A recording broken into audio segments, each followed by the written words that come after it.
welcome, dear listeners, to tonight's historical journey into the shadows of Victorian London. We venture into a realm where grandeur and despair intertwine, metropolis of architectural wonders and technological innovation juxtaposed against profound human suffering. This isn't the romanticized London of detective novels or royal pageantry.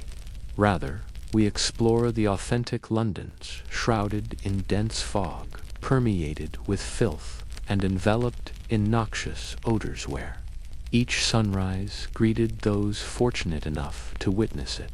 Before we begin our descent into history, I invite you to like this video and subscribe if you find value in these historical narratives. I'm curious, where in the world are you listening from, and what time is it there? Your global presence enriches our historical community. Now, adjust your lighting to a gentle glow, perhaps activate a fan for ambient sound, and let us traverse together into Victorian London's reality. Imagine awakening to your brother's unwashed foot mere inches from your face, twitching from unseen nightmares. Welcome to your singular living space, not designated as bedroom or parlor, but simply the room. This cramped universe houses 7 souls, 1 communal bed, 2 precarious chairs, and a resident rodent so established you've contemplated rental agreements. The walls stand naked, revealing patches where something once clung. The ceiling surrenders to rain and mysteriously drips even during drought. Your faux fireplace offers no warmth. Dampness permeates everything, and floorboards groan ominously beneath your feet. You sleep beneath a threadbare wool covering unwashed since the Crimean conflict, resting your head on straw, possibly concealing forgotten garments. Plumbing remains a luxury for others. That corner bucket serves triple-duty toilet bathing vessel and emergency water reservoir, depending on necessity. You've adapted to breathing through your mouth during early hours as a survival tactic. Your solitary window, nearly opaque with grime, functions more as an acoustic channel for street vendors' cries, carriage wheels rumbling, and a neighbor's persistent cough. This window frames an alley doubling as the butcher's disposal site and your neighbor's improvised goat pen. Each morning orchestrates a familial choreography, dressing beneath blankets to fend off chill, rotating around the communal wash basin like participants in some desperate game, while someone inevitably topples the chamber pot. Yet, remarkably, this space remains home. You've memorized each creaking floorboard, each dripping corner, each rattling window pane that precedes your neighbor's predictable complaints about purloined footwear. You recognize the distinctive odors, the settled dust, the peculiar sense of belonging. But understand clearly, this space provides no comfort or charm. It merely prepares you for external hardships by subjecting you to preliminary suffering. The streets, unfortunately, offer no reprieve. Venturing outside, sleep still clouding your vision, while clutching meager bread remnants, you collide with an impenetrable wall of suffocating fog. This isn't the atmospheric mist of romantic literature, but London's infamous pea souper. Breathing through it resembles inhaling through damp, frigid wool. Everything adopts an ashen pallor sky street atmosphere. Visibility extends barely beyond your fingertips, transforming lamppost identification into uncertain guesswork.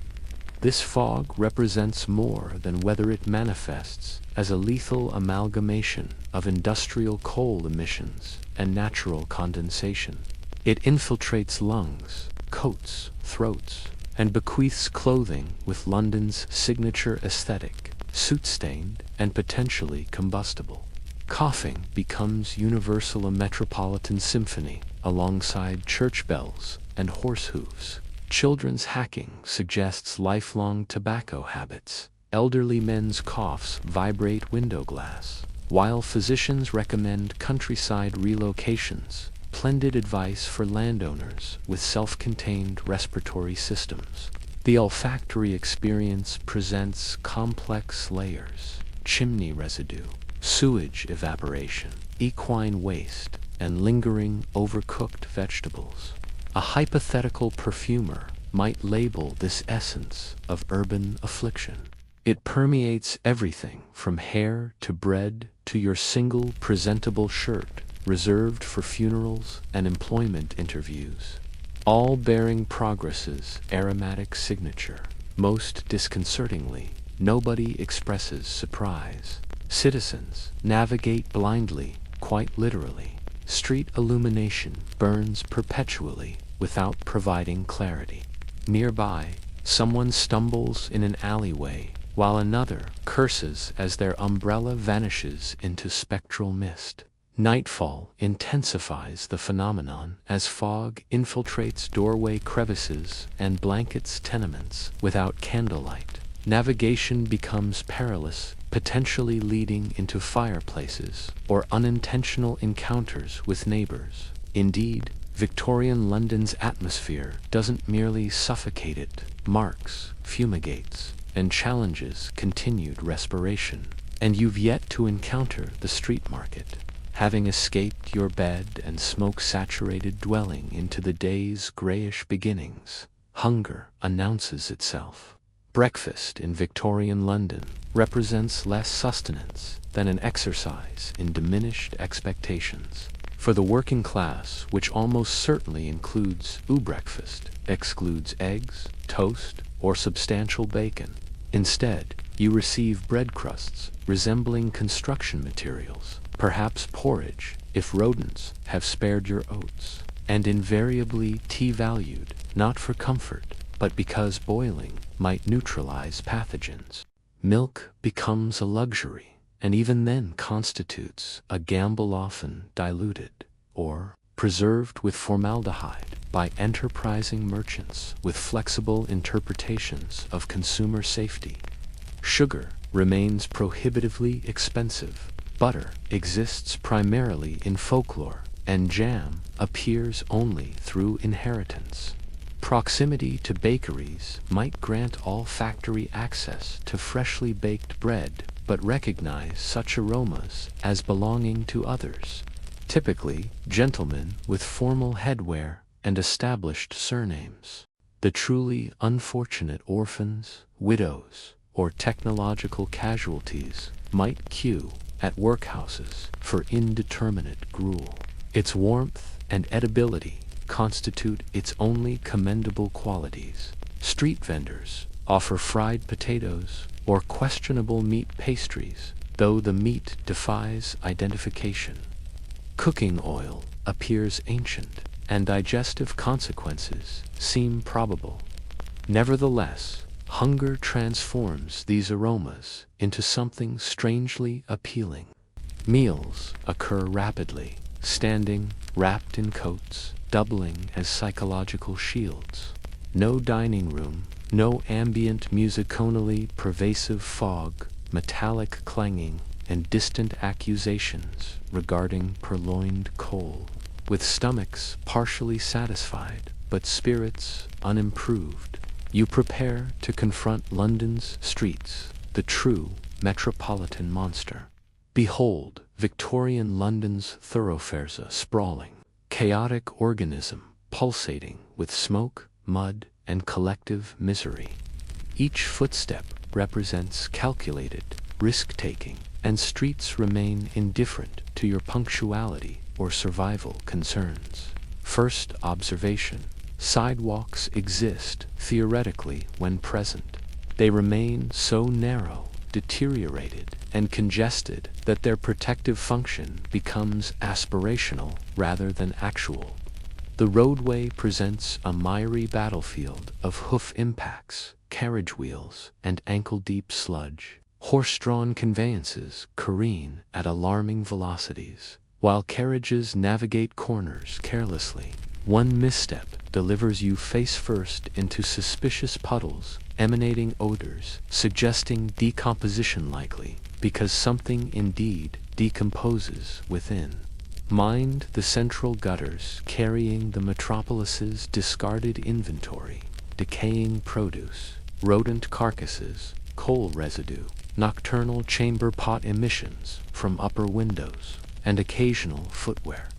Crossing without mishap demands exceptional equilibrium or improvisational tools at dignity's expense. But the terrain is merely one adversary. The human landscape presents its own intricate challenges. Street urchins navigate the crowds with uncanny agility, their dexterous fingers finding pockets with practiced precision. Pickpockets execute their craft with theatrical flair, masquerading accidental collisions while relieving you of valuables. Market vendors create a cacophonous symphony, their voices competing to hawk eels, kippers, and ambiguous offerings simply labeled meat. The city's soundtrack is perpetual, relentless, clamorous dialogue without pause or resolution.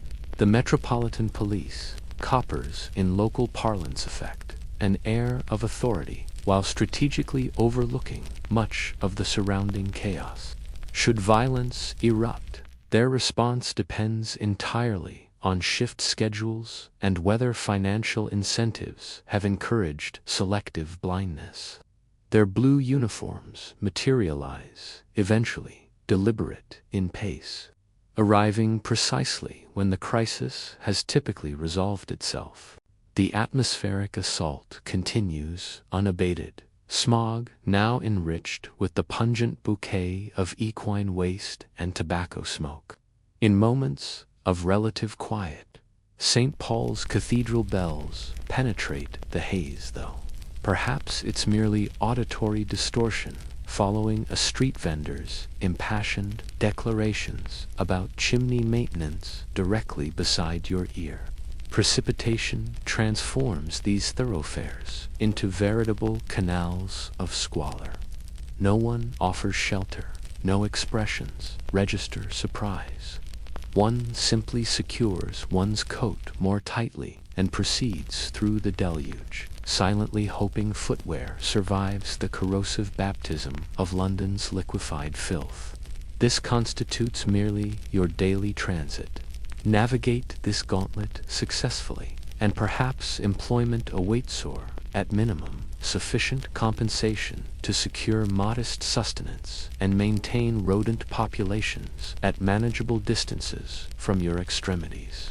Having traversed these disguised sewers, avoided both equine transportation and human malefactors, your survival grants the dubious privilege of pursuing livelihood, should the metropolis permit such aspirations.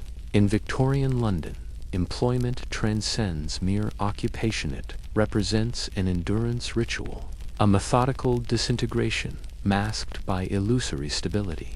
Male laborers might secure factory positions, 12 to 16 daily hours, 6 weekly days, for compensation inadequate to maintain even a modest feline. The auditory assault is relentless, the atmosphere saturated with particulate matter, metal fragments, and collective resignation. Digit amputation merits no particular concern. Replacements stand ready, numerous and desperate. Alternative vocations offer similar prospects. Bricklaying contracts the spine by 30. Coal transport dissolves dental structures by 40. Assuming longevity exceeds statistical probability. Female employment options present variations on universal exploitation. Floor scrubbing, laundry processing until epidermis dissolves, garment construction in perpetual twilight, all for pittance compensation. When conventional avenues exhaust themselves, street commerce remains the final recourse. Employment protections remain fictional concepts. Illness receives no accommodation.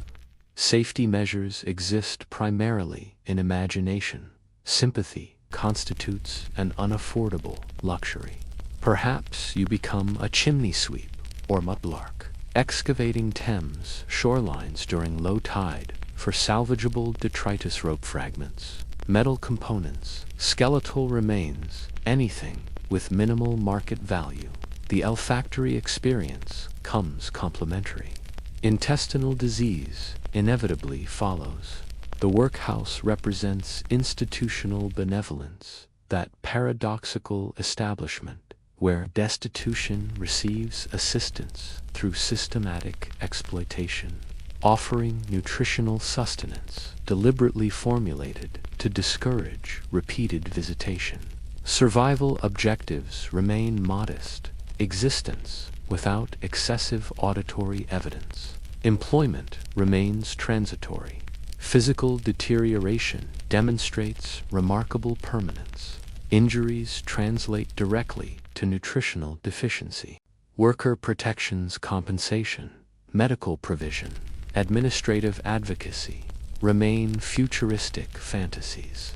Supervision consists primarily of demand escalation, noise reduction requirements, and strict prohibitions against contaminating equipment with bodily fluids. Vocalized dissatisfaction represents unaffordable extravagance. Replacement labor waits eagerly, prepared to accept reduced compensation for identical exertion. Competition flourishes, compassion withers. Employment secures technical classification as surviving, but prosperity remains firmly beyond reach. Victorian London's employment doesn't elevate from poverty, it merely structures one's deterioration. Childhood in Victorian London represents not innocence, but abbreviated preparation. Before physical collapse and respiratory compromise, diminutive stature, suitable for chimney navigation, confers immediate employability. Playthings and bedtime narratives belong to different social realities. By 5th year, labor commences. 6th, if parental compassion exceeds normative standards, education remains aspirational. Labor constitutes both present circumstance and future prospect. Chimney sweeping apprenticeship means navigating claustrophobic flues, dislodging carbonized residue while maintaining constant movement to prevent entrapment. Vocalized distress earns physical prodding. Immobility suggests termination both of employment and possibly existence, prompting supervisors to proceed undeterred. Match production employs countless small hands, dipping wooden implements into white phosphorescent substance that systematically dissolves mandibular structures until they exhibit nocturnal luminescence before structural failure. Compensation, negligible currency, occupational hazard, osseous necrosis, a remarkably inequitable arrangement. Some become mudlarks, foraging through Thames toxic sediment during tidal recession, seeking metallic components, cordage, fragments, anything with minimal commercial value. The experience guarantees saturation, hypothermia, and probable infection with pathogens beyond contemporary medical classification. Others distribute periodicals, announce roasted chestnuts they themselves cannot afford, or deliver communications for minimal compensation. Movement must be rapid, traffic carefully negotiated, with constant vigilance against equine trampling or physical correction for perceived impertinence. Factory employment represents relative advancement. Interior environments, predictable schedules, merely overlooking amputation frequency. Children maintain machinery clearance, often during active operation. Adaptation occurs rapidly, or appendages diminish accordingly. Safety provisions, scheduled respite, sympathetic supervisional remain conspicuously absent. Instead, perspiration, mechanical cacophony, and omnipresent authoritarian directives. Orphaned status confers additional vulnerability. institutional labor, street existence, or worse. Some enter servitude through transaction. Others simply vanish into metropolitan obscurity, biographical footnotes in narratives belonging to others. Victorian industrial perspective classifies children as economical, compliant, and fundamentally replaceable. Childhood isn't stolen, it's systematically withheld. Yet remarkably, resilience persists. They create diversion from discarded materials, vocalize in alleyways, and produce laughter between labor periods, between respiratory spasms, because necessity demands it. In London's shadow, even smallest shoulders bear imperial weight beneath soot-darkened complexions. If masculine survival in Victorian London presents formidable challenges, feminine existence compounds these exponentially. Labor becomes perpetual, unacknowledged, and unrewarded. No commendations or medallions, merely calloused palms, chronic exhaustion, and societal expectation of cheerful demeanor, while spinal compression progresses. Unmarried women frequently enter domestic service, scrubbing floors from dawn's earliest light until evening's final shadows, transporting coal receptacles, maintaining hearth cleanliness, pressing garments until muscular fatigue becomes debilitating, remaining perpetually standing unless specifically instructed otherwise. Nutritional provision comes last, sleeping accommodations restricted to architectural afterthoughts, and unwelcome proprietary advances require grateful reception, apparently. Matrimony offers no reprieve, but rather obligation multiplication, maintaining personal dwelling, child-rearing, food preparation with minimal resources, garment construction and repair, and household financial administration with currency quantities that barely acknowledge arithmetic principles. Additional income might derive from laundering affluent households, garment spoiling, scrubbing, wringing in endless cycles merely to secure basic sustenance. Some pursue needlework, constructing garments in inadequately illuminated corners for 14 daily hours. Compensation remains negligible, ocular deterioration inevitable, and digital hemorrhaging onto materials results in immediate termination. Match production facilities present particularly insidious hazards, where white phosphorus systematically erodes maxillofacial structures, quite literally. Initial symptoms suggest dental discomfort. Progression culminates in facial necrosis. Administrative response attributes causality to masticatory habits. When conventional employment proves financially inadequate, or when widowhood, orphaned status, or general misfortune intervenes, street commerce becomes inevitable. Sex work exists in legal penumbra, technically permissible, socially invisible, yet morally condemned. Financial outcomes range from basic survival to incarceration, assault, or worse. Protection extends only to woolen hand coverings and fortuitous circumstance. Victorian London's feminine expectations encompass perpetual silence, immaculate presentation, unquestioning compliance, and relentless industry.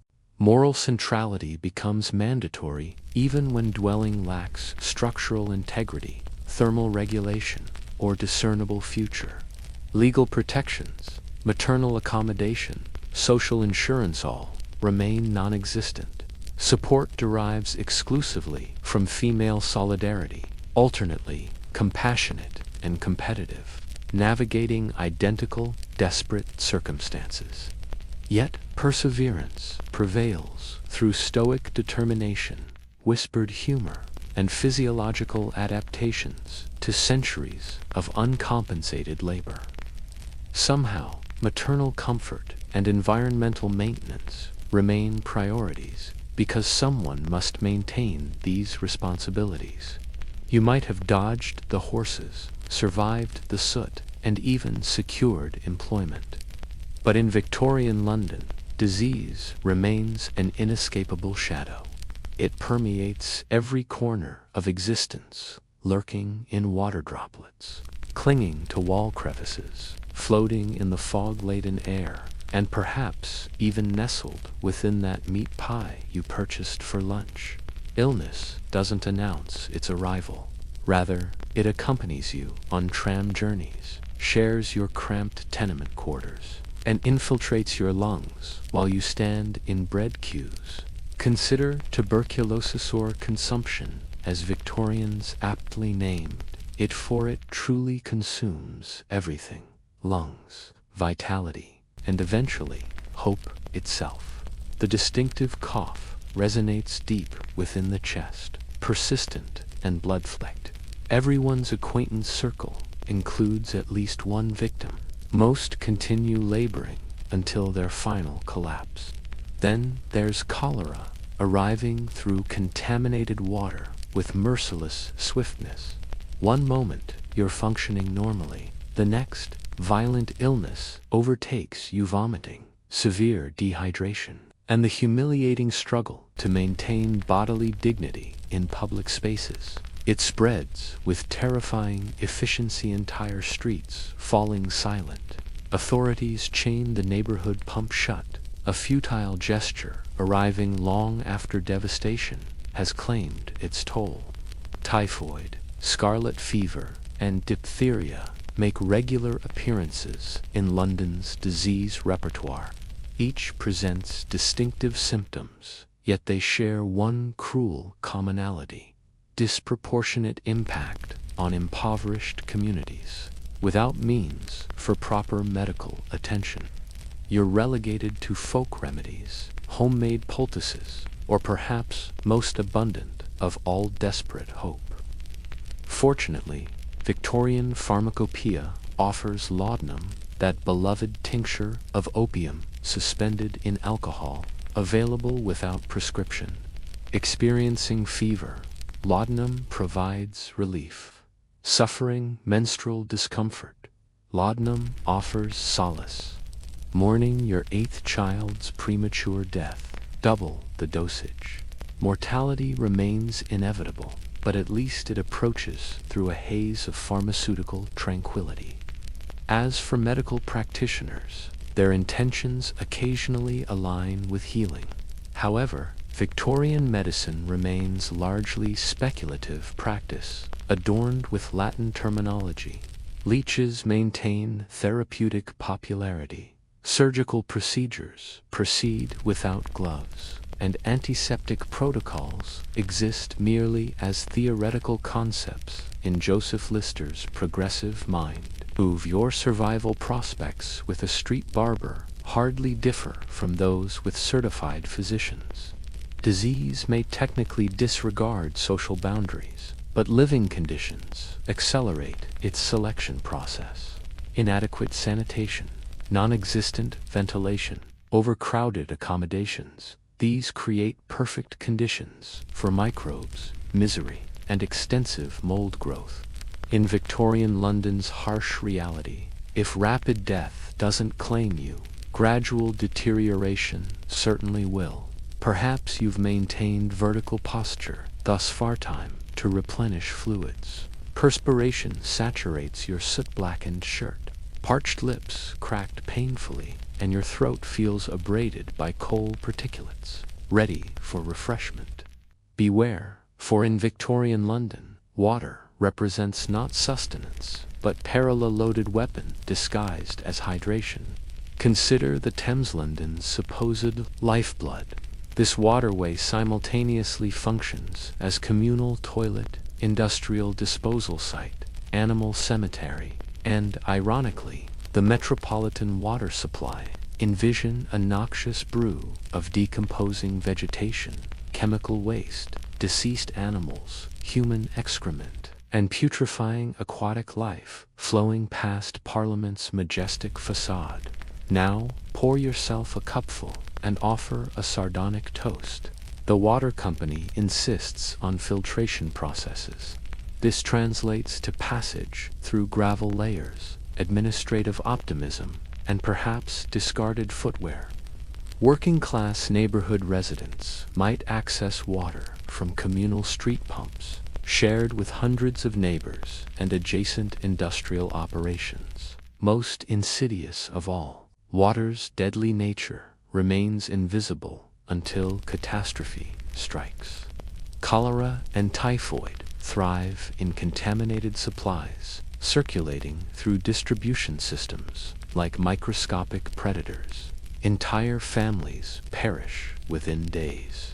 A shared water receptacle, mishandled chamber pot, or unfortunate splash from a contaminated source transforms you into a mortality statistic if anyone bothers documenting your demise.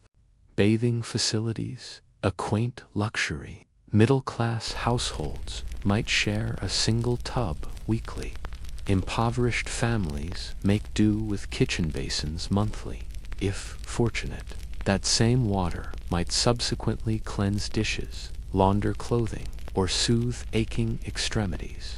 Hygiene becomes creative improvisation under necessity's constraints.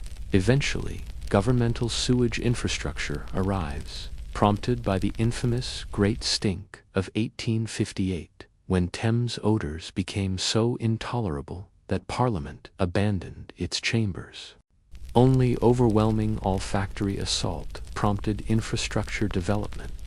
Meanwhile, water requires boiling when possible. Though many resort to beer consumption, Victorian London's safest hydration option for all ages, mild, tepid, and offering subtle salvation. Indeed, in Victorian London, ordinary water consumption might prove fatal. Survival requires not merely avoiding thirst, but navigating its dangerous remedies. Legitimate employment offers little respite. Exhausting labor barely compensates enough for stale bread. Water might kill you. Industrial work certainly will, and landlords reject payment extensions. What remains? Criminal enterprise. In Victorian London, illegality represents not merely lawlessness, but legitimate career opportunity. Begin modestly, perhaps as a pickpocketed dipper in period vernacular. You blend within market crowds, execute deliberate collisions, and vanish with timepieces or coin purses. While Charles Dickens immortalized Oliver Twist, authentic juvenile thieves received no musical accompaniment, merely incarceration in Newgate, prison, or transportation to Australian penal colonies. Female criminals might operate as fences, purchasing and reselling stolen merchandise in secluded alleyways beneath concealing shawls and calculated misdirection. Alternatively, some manage twilight houses where pickpockets deposit acquisitions before constabulary investigation begins. Feeling audacious? Consider becoming a coster swindler, selling damaged produce or diluted dairy products from ramshackle carts, disappearing before complaints materialize. Perhaps forgery, card manipulation, or the perennially effective three-card Monty. Suit your talents, requiring rapid verbalization and swifter departure. For the truly intrepid, burglary beckons. Breaking into warehouses, merchant establishments, or, in desperate circumstances, churches. Valuable discoveries await those so-might constabulary officers, wielding truncheons and demonstrating minimal patience. Law enforcement exists, but remains understaffed, underpaid, and perpetually outwitted. Strategic bribery succeeds with receptive officers for those understanding systematic corruption, as most criminal practitioners do. London's criminal organizations demonstrated remarkable structure. Some established territorial boundaries, utilized coded communication, and maintained comprehensive recruitment systems. Consider also the resurrection men, grave robbers, who exhume recently buried corpses for sale to medical institutions. Grotesque and illegal, certainly, yet more profitable than textile piecework. Consequences remain genuine. Apprehension might result in flogging, branding, imprisonment, or worse, transportation to colonial penal settlements. Yet, when starvation on frigid streets represents the alternative, risk becomes strangely appealing. In Victorian London's harsh reality, moral considerations yield to survival imperatives. Crime represents legitimate employment, often the only accessible option for many. Suppose illness befalls you, perhaps respiratory infection, feverish episodes, or unfortunate encounters with delivery carts crushing limbs. Medical attention seems warranted.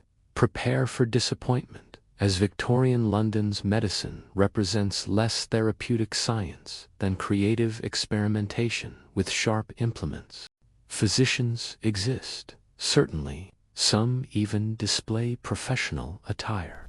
However, unless substantial wealth accompanies your ailments, initial treatment comes not from doctors, but apothecaries, dispensing laudanum liquid opium for everything from minor throat irritation to existential despair. Recovery remains unlikely, but suffering diminishes considerably. Financial limitations preclude pharmaceutical options. Perhaps a barber surgeon operates nearby. Indeed, the same individual trimming hair also performs amputations.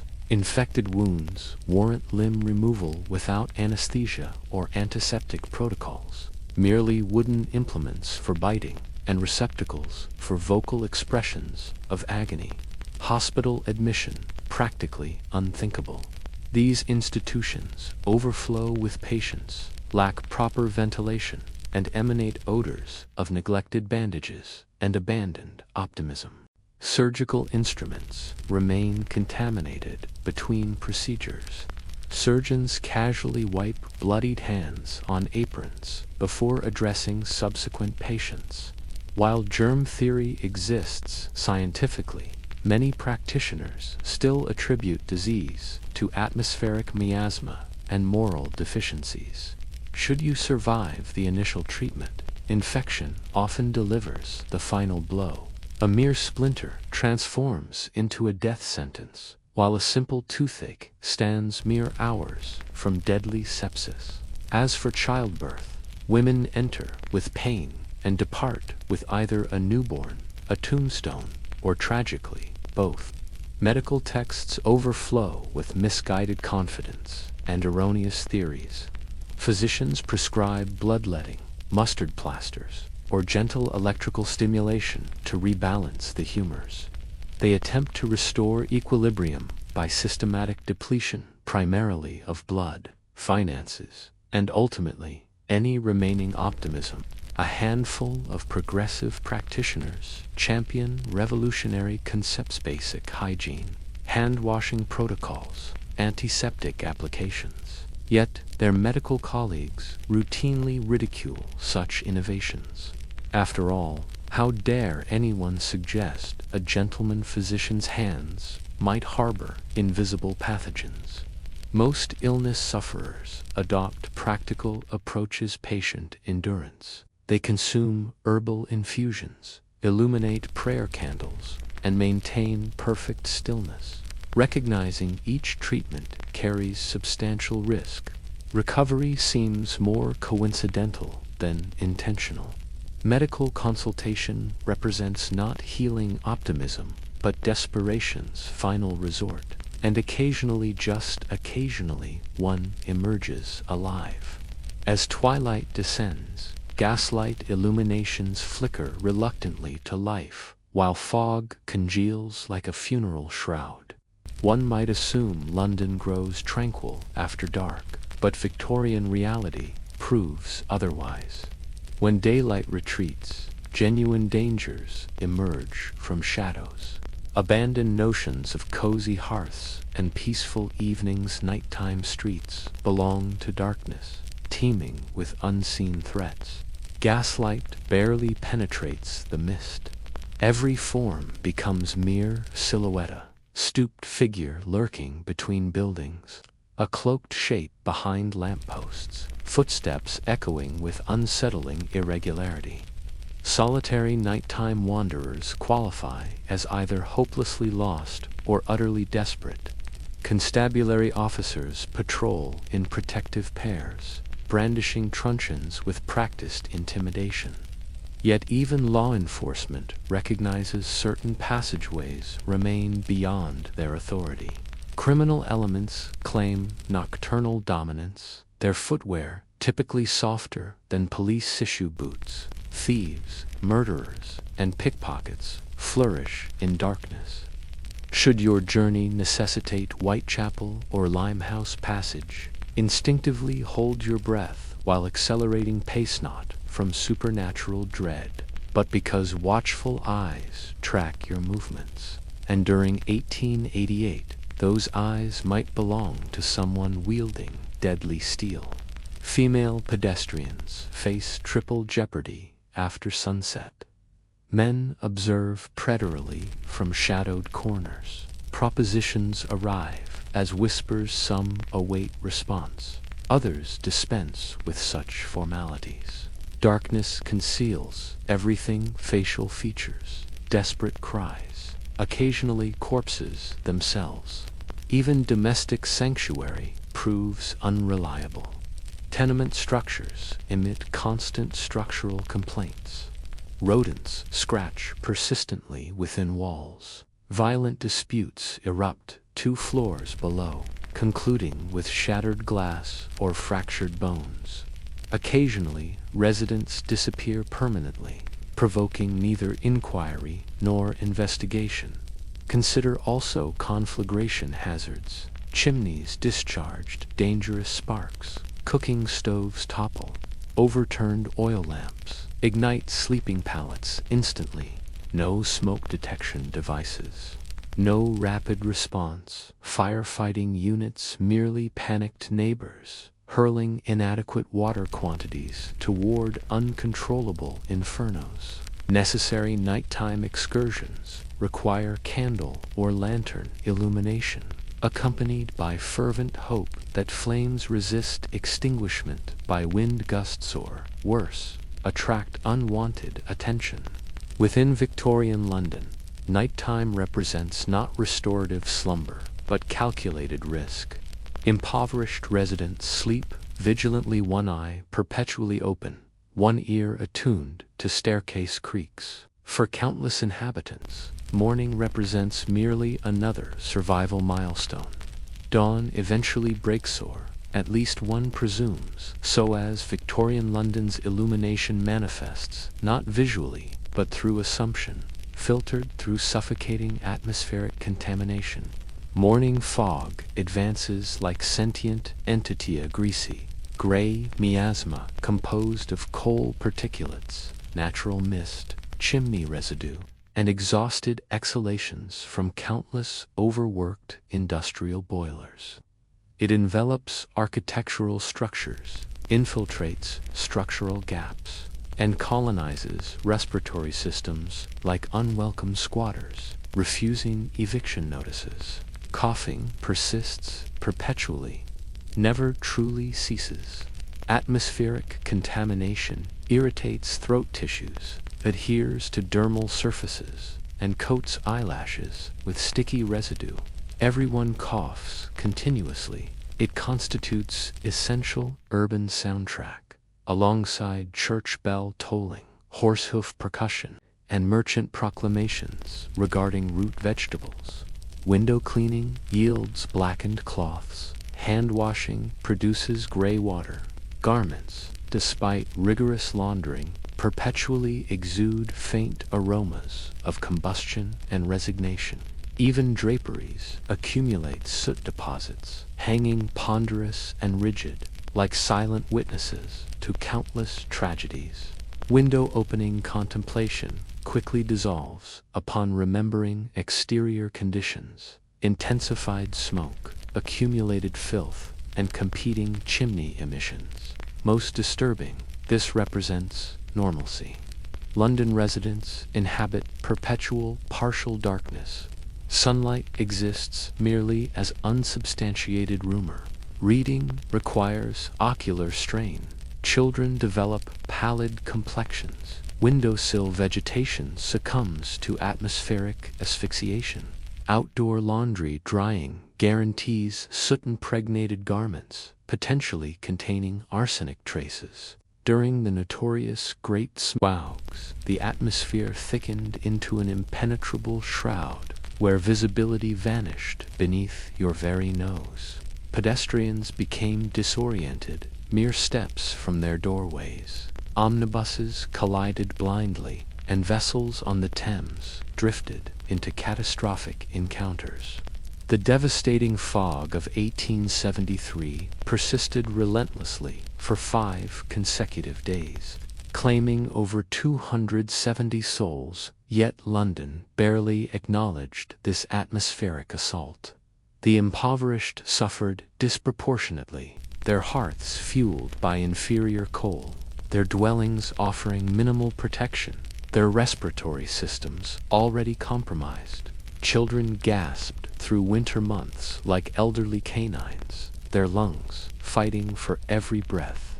Reaching adulthood without bronchial infection, tuberculosis, or mysterious darkened expectoration qualified as nothing short of miraculous. Yet life continued its relentless march forward. Each morning you ignite your stove, you venture into the poisonous haze, you pretend the acrid taste coating your tongue doesn't exist, because in Victorian London, the smog isn't merely weather, it's an omnipresent companion that never truly departs. One might easily conclude that Victorian London existed solely as a landscape of grime, disease, and desperation. This assessment, while predominantly accurate, overlooks a crucial element. Even within the most squalid corners, beneath crushing poverty and suffocating fog, humanity's essence maintained a fragile but persistent glow. Compassion, remarkably, endured in this harsh environment, though one often needed to search diligently to witness its manifestations.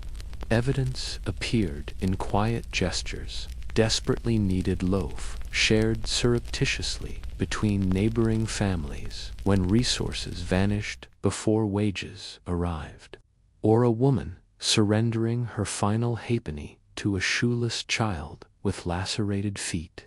No accolades accompanied these acts, perhaps only the briefest acknowledgement, a subtle nod, a fleeting smile, treasured for their rarity.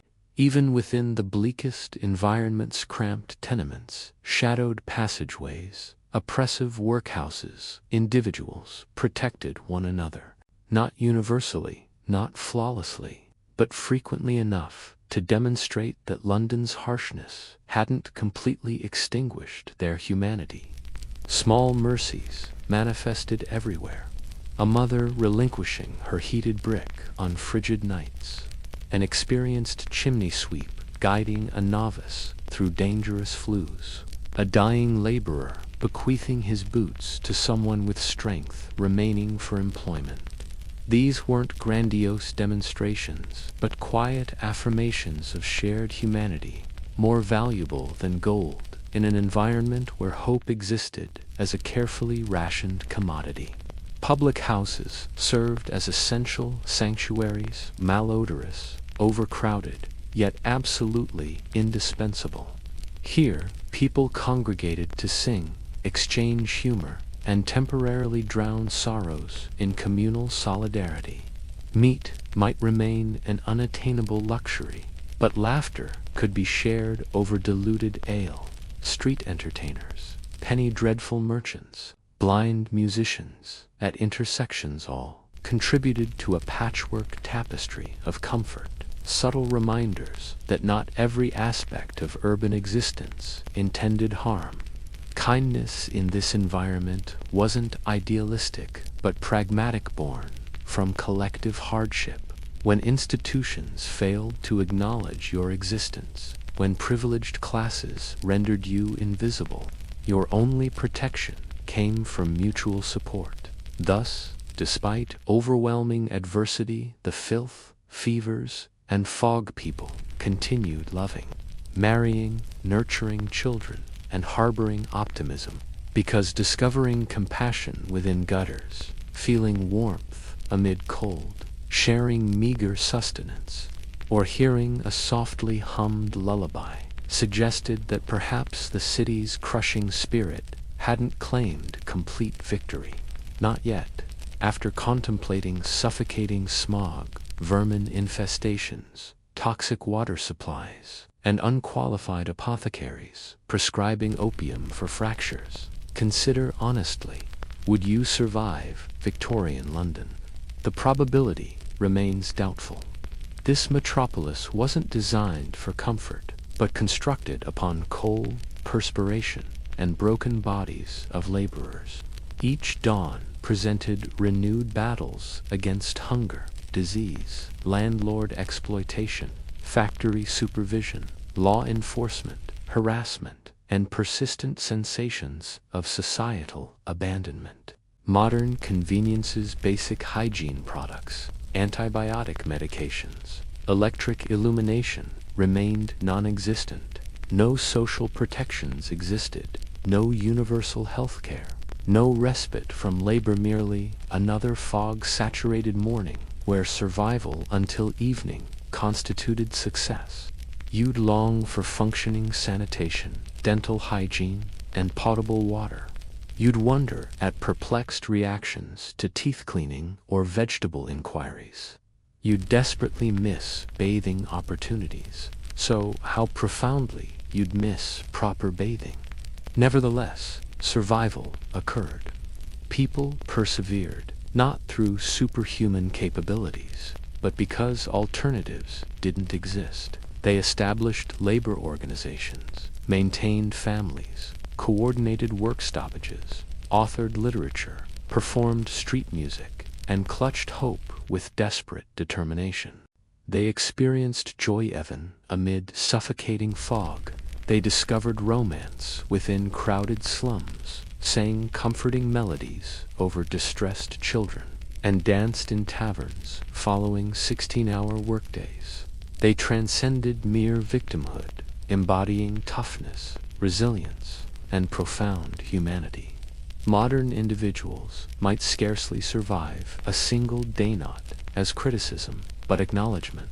Those who endured carried imperial burdens upon their shoulders, often unshod, frequently famished, and almost universally disregarded. They constructed the foundations of our contemporary world. We critique from heated dwellings with sanitary water supplies. Perhaps our inability to withstand similar conditions remains acceptable.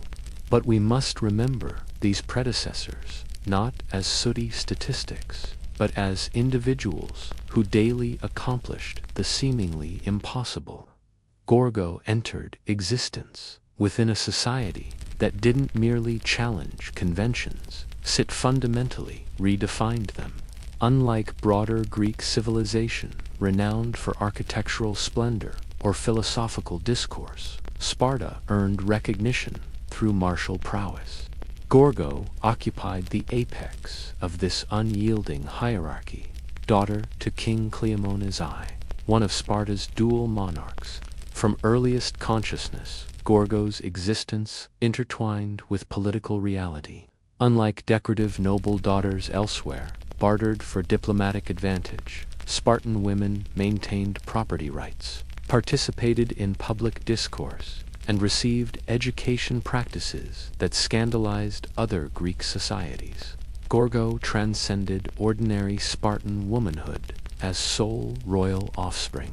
Expectations demanded observational learning and eventual influence within a realm dominated by military concerns and strategic imperatives. From her earliest days, young Gorgo inhabited the dangerous world of Spartan politics, absorbing crucial lessons with silent intensity. Royal councils unfolded before her observant eyes, raw debates, where war strategies and diplomatic maneuvers were dissected without pretense. Her father, Cleomenes, I ruled with a volatile temperament that bordered on madness in his final years. This unstable brilliance provided Gorgo with a masterclass in political survival, teaching her how quickly power could corrupt and how swiftly alliances could shatter. Her political instincts manifested remarkably early. At merely 8 or 9 years of age, when a Persian envoy attempted to sway her father with lavish bribes, Gorgo intervened with startling boldness. As the adults engaged in hushed negotiations, the child princess stepped forward with unwavering conviction. "Father, you had better leave, or this stranger will corrupt you." Her words cut through the diplomatic posturing with such clarity that Cleomenes immediately ended the meeting, expelling the ambassador from Spartan territory. This moment revealed Gorgo's exceptional nature. She possessed not merely childish intuition, but razor-sharp discernment that made even seasoned politicians wary. By the time she approached marriageable age, Gorgo had established herself as a formidable presence in the Spartan court.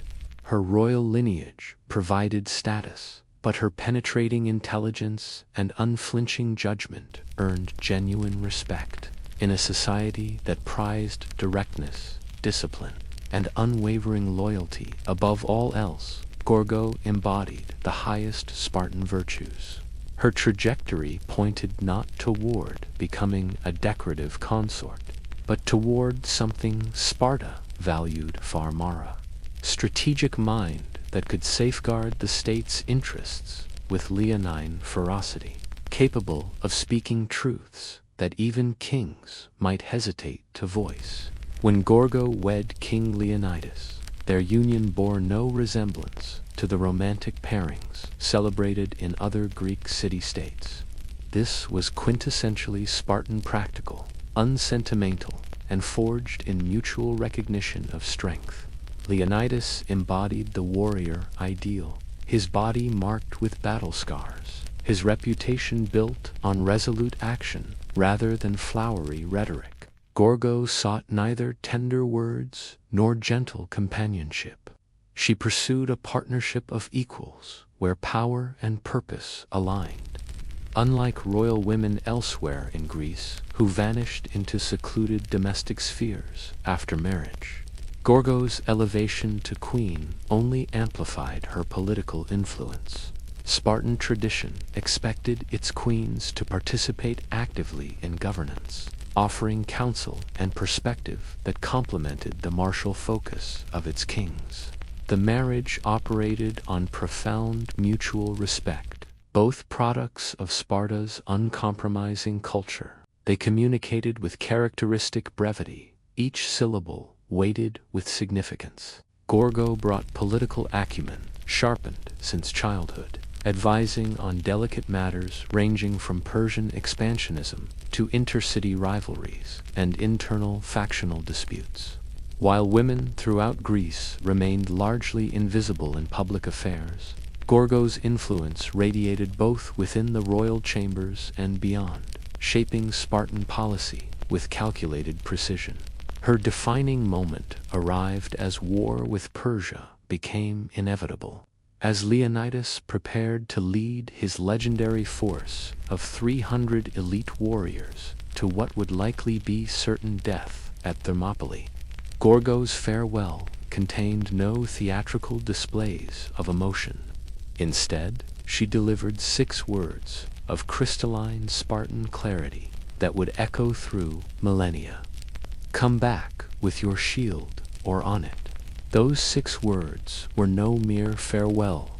They were a royal decree sealed in Spartan steel.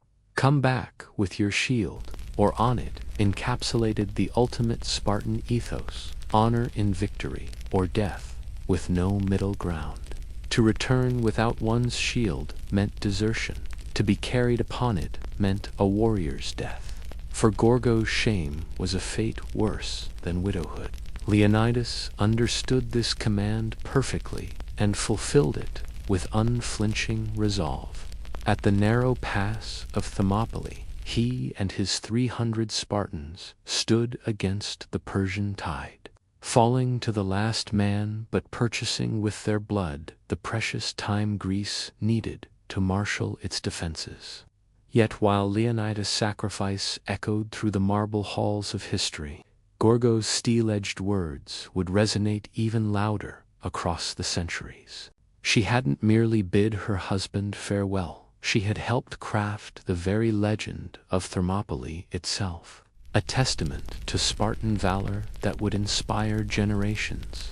As Leonidas perished a hero, Gorgo remained to safeguard his legacy and shape the destiny of the nation his sacrifice had preserved. Where other queens might have retreated into the shadows of mourning, draped in widow's garments and political irrelevance, Gorgo did precisely the opposite.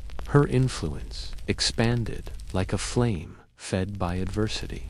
No longer just a royal consort, she transformed into the living embodiment of Spartan resilience, a flesh and blood monument. While stone tributes were carved for the fallen at Thermopylae, Gorgo stood as the unwavering reminder of what Spartans fought to protect. Not merely land or wealth, but an unyielding way of life.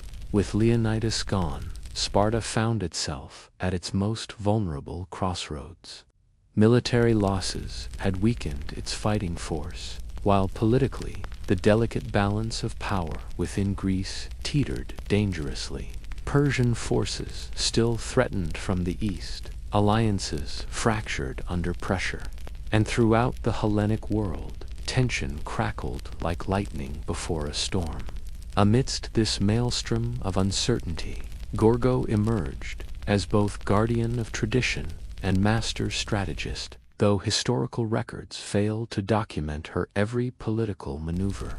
Herodotus and other ancient chroniclers make one fact abundantly clear. When matters of diplomatic importance or internal security arose, Gorgo's counsel was not merely sought, it was revered. Her brilliance crystallized in the now famous incident of the hidden message. When a mysterious wooden tablet arrived in Sparta, its surface innocently blank, the male counselors stood confounded. The text had been cleverly concealed, scraped away, and covered with a layer of wax to hide vital intelligence about Persia's imminent invasion plans. While men of high station debated the tablet's purpose, Gorgo observed with characteristic Spartan clarity. Without hesitation, she instructed them to remove the wax coating. Beneath it lay the critical warning that would prepare Sparta for the coming onslaught. With a single insight, Gorgo had unraveled a diplomatic enigma that might have cost her homeland everything. Yet, Gorgo's genius extended far beyond solving tactical puzzles. She possessed an unparalleled understanding of the complex web of alliances and rivalries that bound the Greek city-states together, and the corrupting threat that Persian gold posed to this fragile union. While Athens and other Peleus proved notoriously susceptible to foreign bribes, Gorgo remembered her childhood warning to her father. Beware those bearing gifts that whisper of corruption. She advocated for an unbending position of honor, even when political expediency might have suggested compromise. The remarkable truth is that Sparta heeded her. When Gorgo spoke, it wasn't with the gentle deference expected of women throughout the ancient world. It was with the precise calculation of a battlefield commander and the unflinching clarity of a born strategist. She recognized the true stakes, not merely Spartan territory, but the very essence of Spartan identity. Even in the depths of personal loss, Gorgo remained unbroken. Though the shield Leonidas carried into his final battle may have been lost to history, Gorgo herself became something far more enduring, the intellectual bulwark that would guide Sparta through its darkest hour. To truly comprehend Gorgo's extraordinary significance, requires understanding the singular position of women in Spartan society, and how she elevated this already remarkable status into something approaching legendary.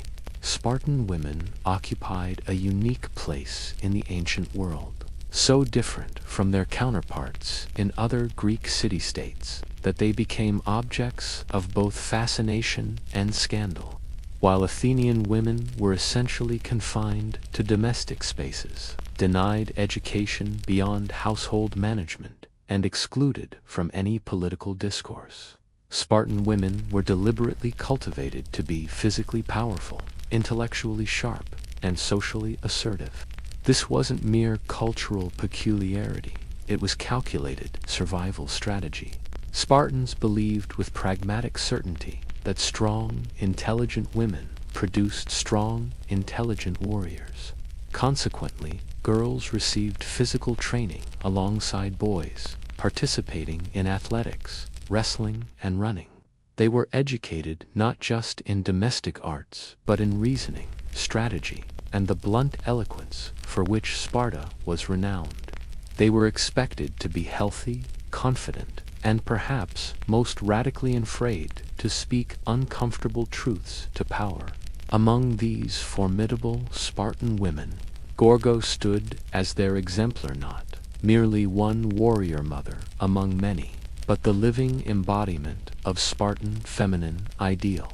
Her reputation rested not only on her profound wisdom, but on her legendary wit that cut like a well-honed blade. Perhaps nothing illustrates this better than her exchange with a foreign woman who dared ask, "Why are you Spartan women the only ones who rule your men?"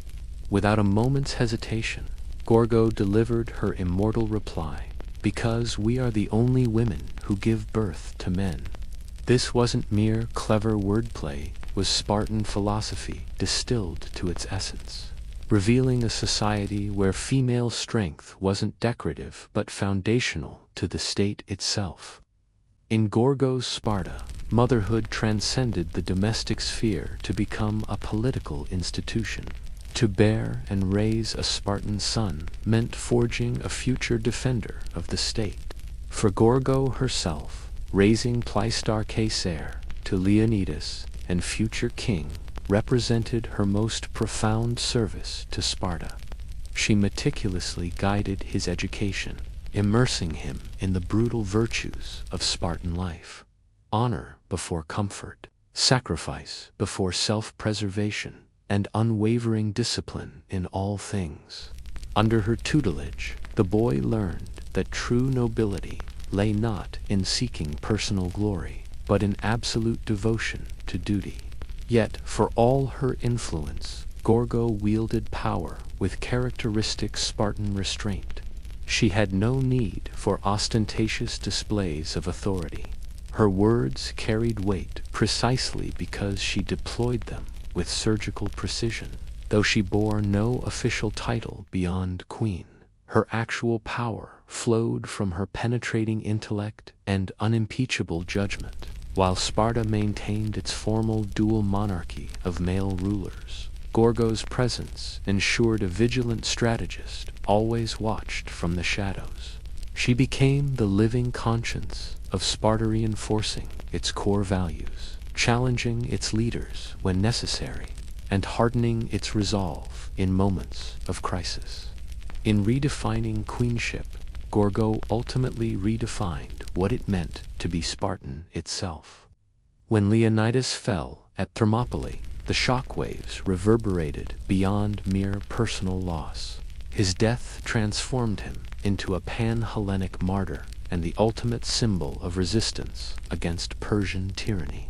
Yet, Sparta, practical even in grief, could afford no prolonged mourning. The war against Xerxes still raged, and decisions made in those critical months would determine whether Greece survived or perished beneath Persian dominion. Though Gorgo held no formal position in government, her influence remained undiminished by her husband's death. With Pleistarchus still too young to rule effectively, a regency council took control, but Sparta could ill afford to appear weakened by internal division. Having witnessed her father Cleomenes' struggle with unchecked ambition and its consequences, Gorgo had mastered the delicate balance of power politics. She would have been present silent, perhaps, but unmistakably influential as Sparta deliberated its strategic options, whether to commit forces northward again, support the naval engagement at Salamis, or retreat to defend the Peloponnese, while abandoning northern Greece to Persian conquest. In the crucible of crisis, these decisions weren't merely strategic, they were existential. The men debating Sparta's fate still felt the shock of Leonidas' heroic fall reverberating through their souls. Without uttering a command, she anchored a nation adrift. No historical scroll captures her issuing orders, but none needed to. In Sparta's unique power structure, queens wielded influence through presence rather than proclamation. Her very survival dignified and unbroken constituted leadership in its purest form. In a society where honor outweighed life itself, Gorgo had demonstrated her ability to shoulder the metaphorical shield of state responsibility. Now, with Leonidas transformed to legend, she carried something perhaps heavier, the living memory of his sacrifice, which she wove into every diplomatic negotiation and military decision that followed. As war with Persia blazed on, her position evolved with subtle but profound shifts from queen consort to queen mother, from political advisor to guardian of Spartan legacy. Yet, unlike relics gathering dust, Gorgo remained vitally present, the embodiment of Spartan ideals distilled into human form. Without crown or ceremonial trappings, her presence commanded a room with the quiet authority of mountain stone. When her son Pleistarchus eventually ascended the throne, he proved a different ruler than his father, more reserved, less celebrated, rarely mentioned in tales of battlefield glory. He ruled beneath the towering shadow cast by Leonidas' legend, with Gorgo ever present in the background, the woman who had not only given him life but shaped his understanding of the sacred burden carried in his veins. She had taught him what it meant to inherit heroic blood, a lesson perhaps more crucial than tactics or statecraft. What elevated Gorgo beyond ordinary royalty wasn't merely her connection to two kings, but the extraordinary quality of her intellect and the weight of her reputation. Most remarkable was her named presence in multiple ancient chronicles, a distinction vanishingly rare for women in classical antiquity, documenting both her penetrating intelligence and her uncanny ability to unravel diplomatic puzzles and outmaneuver political threats. In an era when women typically existed as nameless shadows at history's edges, Gorgo emerged not as mythical figure, tragic heroine, or royal consort, but as an intellectual force demanding recognition. She embodied the ideal Sparta yearned to see reflected in itself, a society where even its women possessed strength. Her contributions unfolded not on blood-soaked battlefields, but in hushed war councils, private deliberations, and the delicate art of raising a king worthy of his inheritance. Perhaps her greatest achievement was maintaining Sparta's emotional cohesion during its darkest hours, when lesser nations might have fractured under grief's weight, even after centuries have turned to dust. Her name endures among the handful of Spartan women preserved by history not for her crown, but for her irreplaceable presence in Sparta's narrative. In an age when women's accomplishments were routinely erased from history's record, Gorgo's intellectual brilliance, unflinching candor, and political courage carved an impression too deep for time to obliterate. She didn't inherit greatness, she forged her own definition of it through will and wisdom. and Sparta, that unforgiving crucible of human potential, recognized and revered her for it. Sparta valued precious few qualities: disciplined silence, unyielding strength, and ruthless self-control. Yet Gorgo transformed her voice into perhaps the state's most refined weapon. Though she spoke rarely, when she did, her words crystallized into maxims that would echo across centuries. She stood as living proof that in a culture where every word was measured like precious metal, the perfect phrase could resonate with greater power than 1,000 clashing shields on blood-soaked earth. Gorgo wielded wit like the finest Spartan blade, precise, lethal, and without ornament. Where others might cloak their thoughts in metaphor or poetry, she delivered truth with surgical precision, each word a calculated strike to pretension's heart. Her most celebrated riposte echoes through history. When questioned by a foreign woman, "Why are Spartan women the only ones who rule their men?" Gorgo answered with devastating simplicity, "Because we are the only women who give birth to men." This wasn't merely clever repartee, was Spartan philosophy distilled to its essence, encapsulating their entire worldview and feminine power in 6 unadorned words, delivered with the searing clarity that defined her people. Her command of language mirrored military strategy. As a child, when she recognized a bribery attempt against her father, she issued not a childish protest, but a tactical warning. When faced with Persian messages concealed in wax, she didn't hesitate before providing the solution. Gorgo didn't merely communicate, she deployed words as weapons in a larger campaign, and all of Sparta stood at attention.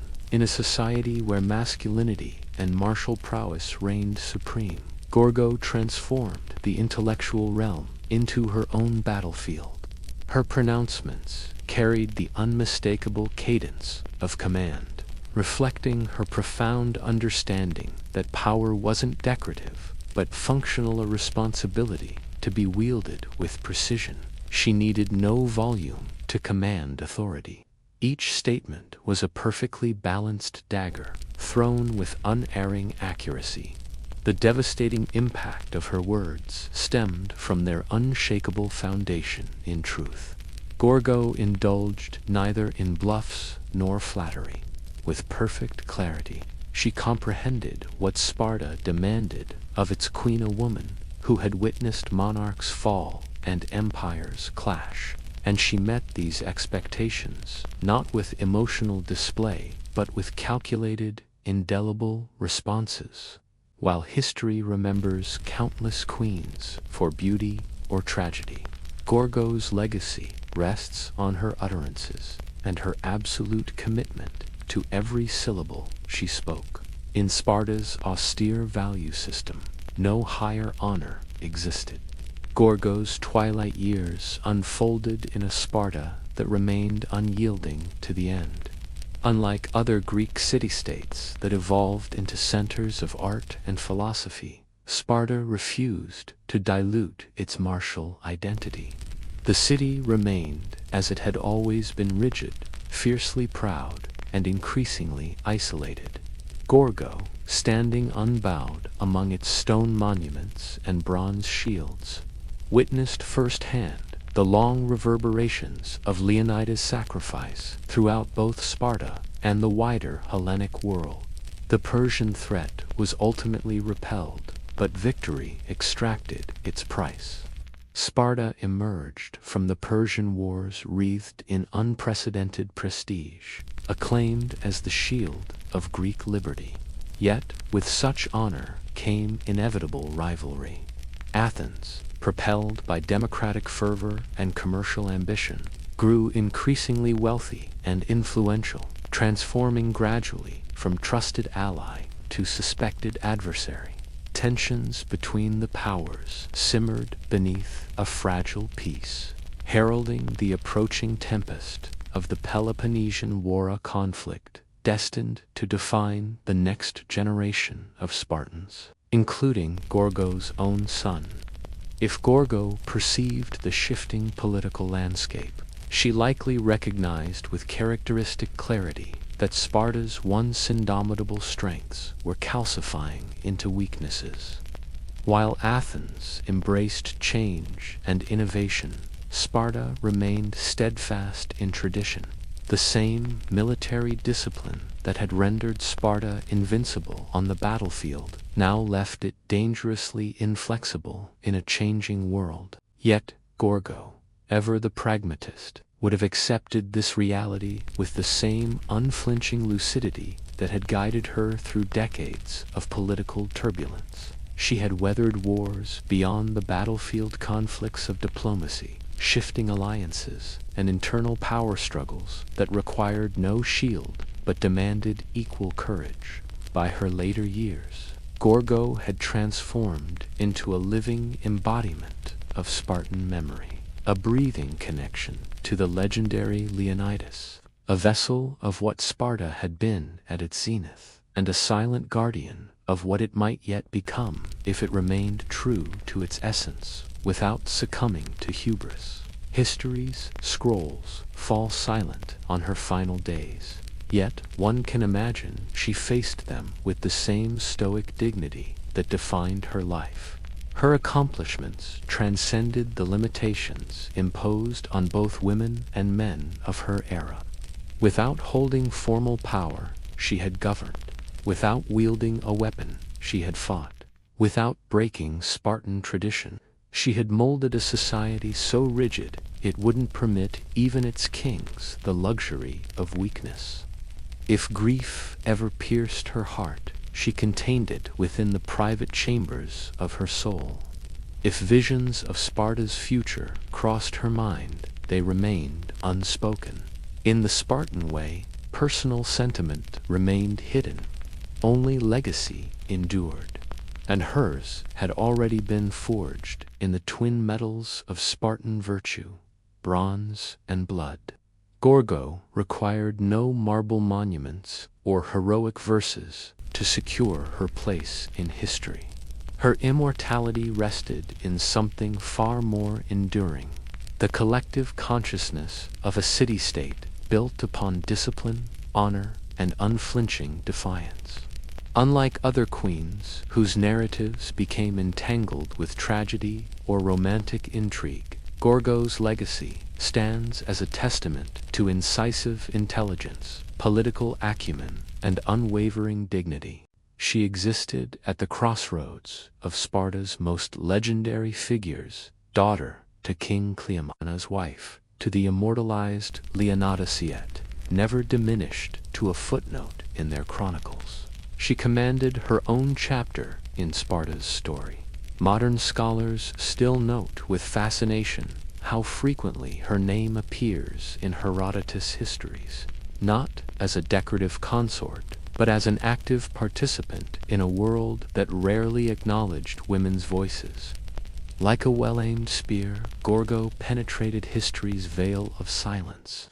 Perhaps most remarkable was her achievement without formal authority. She commanded no phalanx, occupied no throne, yet through counsel, foresight, problem-solving, and royal motherhood, she wielded influence that shaped destinies. Throughout her life, she personified Sparta's austere majesty, a society that preferred death to dishonor, measured silence to empty boasting, and decisive action to hollow rhetoric. Her most famous declaration, "Come back with your shield or on it," transcends mere farewell. It encapsulates an entire philosophical framework, distilling Spartan values into their purest form. Though these words have echoed through centuries, reinterpreted and repurposed across cultures, they retain their original stark power. A queen dispatching her husband toward certain death, not with tears, but with an uncompromising mandate to preserve honor above all. In our modern age, Gorgo stands among the precious few ancient women remembered not for beauty, tragedy, or scandal, but for commanding respect. She defied expectations in a society already renowned for breaking conventional molds. Her intellect proved so formidable, her counsels so valued, that she became woven into the very identity of Sparta itself. Though separated from us by 2 millennia, Gorgo remains profoundly relevant an archetype for every underestimated woman, every behind-the-scenes strategist, every voice refusing to be silenced. She embodies the timeless truth that authentic strength need not announce itself with fanfare, and genuine power often exists beyond the confines of crown and throne, in the heart of Jordan's sun-scorched deserts, where sky and horizon blur into a single shimmering veil and profound silence blankets the endless sands, stand the enigmatic remnants of royal ambition, the desert castles. These mesmerizing structures, scattered like forgotten jewels across the barren landscape, emerge from the emptiness like mirages made stone palatial facades, rising improbably from nothingness, crowned with elegant domes, adorned with intricate arches, and bearing whispered traces of once vibrant frescoes. Their isolated beauty and mysterious purpose have confounded historians for centuries. Constructed during the Umayyad Caliphate's golden age in the 7th and 8th centuries, these weren't defensive fortifications built to repel invaders or secure trade routes. Instead, they served as luxurious sanctuaries, seasonal residences, pleasure pavilions, and hunting retreats for the Umayyad elite. Caliphs, princes, and high officials used these remote complexes as refuges from Damascus's political pressures, the bustling heart of the Islamic world. Rather than shield themselves from the desert's harsh reality, they embraced its austere grandeur, creating oases of refinement amidst the wilderness. Why would anyone build such splendid palaces in the harsh embrace of the desert? The answer lies partly in symbolism and power. The Umayyads weren't merely claiming land, they were conquering nature itself. By raising these magnificent structures amid desolation, they proclaimed that even the merciless desert would bow to their will. These weren't just buildings, they were manifestations of Umayyad might, artistic vision, and unwavering confidence in their divine right to rule. There's practicality woven into this grandeur. Too many castles, serving as vital administrative centers and waypoints. Yet their true essence transcends mere utility. These were sanctuaries of beauty and leisure where imagination flourished.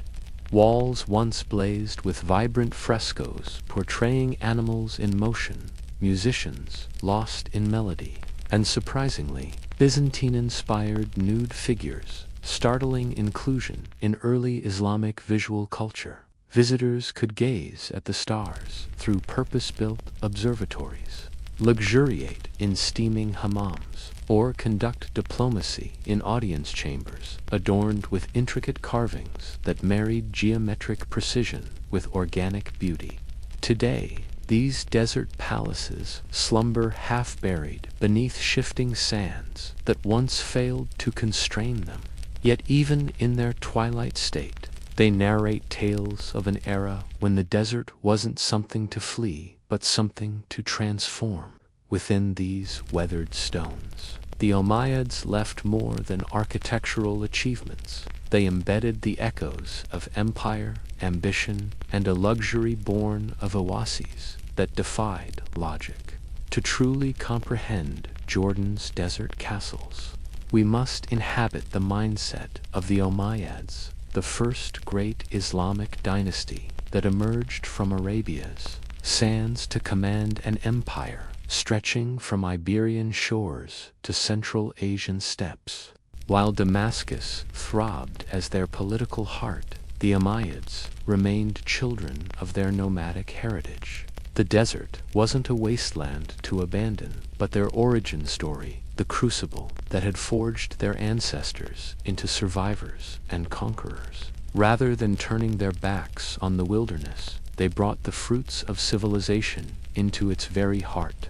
As the Umayyads solidified control over their rapidly expanding territories, they faced dual imperatives, displaying raw authority while establishing legitimate rule. What could better impress both restless local tribes and skeptical foreign emissaries than palatial retreats materializing like mirages in barren landscapes? Constructed with cosmopolitan sophistication and imperial grandeur, these desert estates became theaters for diplomacy, hunting parties, and elite gatherings, all conveniently distant from Damascus's watchful eyes and political machinations. These weren't crude frontier outposts, but architectural marvels that seamlessly blended Roman precision, Byzantine opulence, and Persian elegance. The Umayyads had inherited the architectural vocabulary of the lands they conquered and wielded it with creative confidence. Some castles boasted luminous mosaics depicting sinuous grapevines, fountains framed by classical Corinthian columns, and frescoes teeming with mythical creatures from diverse traditions. This deliberate fusion of East and West broadcast a powerful message. The Umayyads weren't mere desert warlords, but rightful heirs to a vast, multicultural legacy. At Qasr al-Mashata, intricate stonework still adorns the exterior walls. Floral motifs and geometric patterns dance across the surface, embodying the perfect marriage between Islamic abstract principles and Greco-Roman decorative exuberance. Qasr Amra's walls still preserve their revolutionary frescoes, including the famous Six Kings painting, a masterpiece of political propaganda showing rulers from Byzantium, Persia, and Ethiopia in poses suggesting submission to Umayyad authority. These weren't just pigments on plaster. They were power made visible. These castles transcended mere shelter or comfort. They were stages for the performance of power. The Umayyads intuitively understood that authority required theatrical display. In these desert venues, far from urban centers, they orchestrated demonstrations of dominance, luxury, and cultural sophistication that left visitors awestruck. The emptiness of the desert served as their canvas, upon which they painted a vision of empire, both ancient in its foundations and revolutionary in its execution. Among all these desert jewels, none captures the imagination quite like Qasr Amra, nestled deep in Jordan's eastern desert. From outside, it appears modest, a low, compact structure of sun-baked stone, half swallowed by the immense stillness surrounding it. But cross its threshold, and you enter an unexpected realm. Walls vibrating with images, colors defying the monochrome landscape outside, and frescoes whispering 13th-century-old secrets to those who pause to listen. Commissioned in the early 8th century by Caliph al-Walidi, or one of his ambitious princes, Qasr Amra served multiple purposes: a pleasure palace, a sophisticated bathhouse, a political retreat, and a bold cultural statement. Its architecture includes a domed audience chamber, a series of bathing rooms with varying temperatures, and most remarkably, a vaulted ceiling transformed into a celestial Mappin Umayyad observatory hidden in plain sight. The true magic of Qasr Amra lies in its extraordinary frescoes, covering nearly every interior surface. These paintings reveal a world strikingly different from conventional assumptions about early Islamic art. They depict dancers with flowing garments, musicians drinking wine while playing lutes, dynamic hunting scenes capturing the thrill of the chase, and even figures from Greek mythology, including Hercules performing his legendary labors. One ceiling presents a complete zodiac with personified planets, while another wall showcases the famous Six Kings fresco, a masterful piece of visual propaganda portraying rulers from distant lands, appearing to acknowledge Umayyad supremacy, reinforcing the message that even the untamable desert had submitted to their authority. This bold embrace of figural representation has provoked scholarly debate for generations. While Islamic art is often associated with aniconism, the avoidance of depicting humans and animals, Qesar Amra stands as compelling evidence that the early Islamic world contained far greater complexity and nuance. The Umayyads weren't merely constructing religious spaces, they were crafting secular environments where luxury, astronomical knowledge, and political power could converge in spectacular visual celebration. Time has exacted its price from these treasures. Many frescoes have faded, their once brilliant colors subdued by centuries of desert winds and relentless heat. Yet careful restoration efforts have preserved enough of their haunting beauty to transport visitors across time. Today, Qesar Amra stands as a UNESCO World Heritage Site, offering a rare window into the Umayyads' intimate, sensually charged, and politically calculated vision of leadership. Rising from a dry, empty plain, this modest structure still resonates with echoes of courtly music, the gentle splashing of bathwaters, and the wonder of starlit ceilings. More than mere architecture, it embodies a desert dream painted in defiance of both time and harsh reality.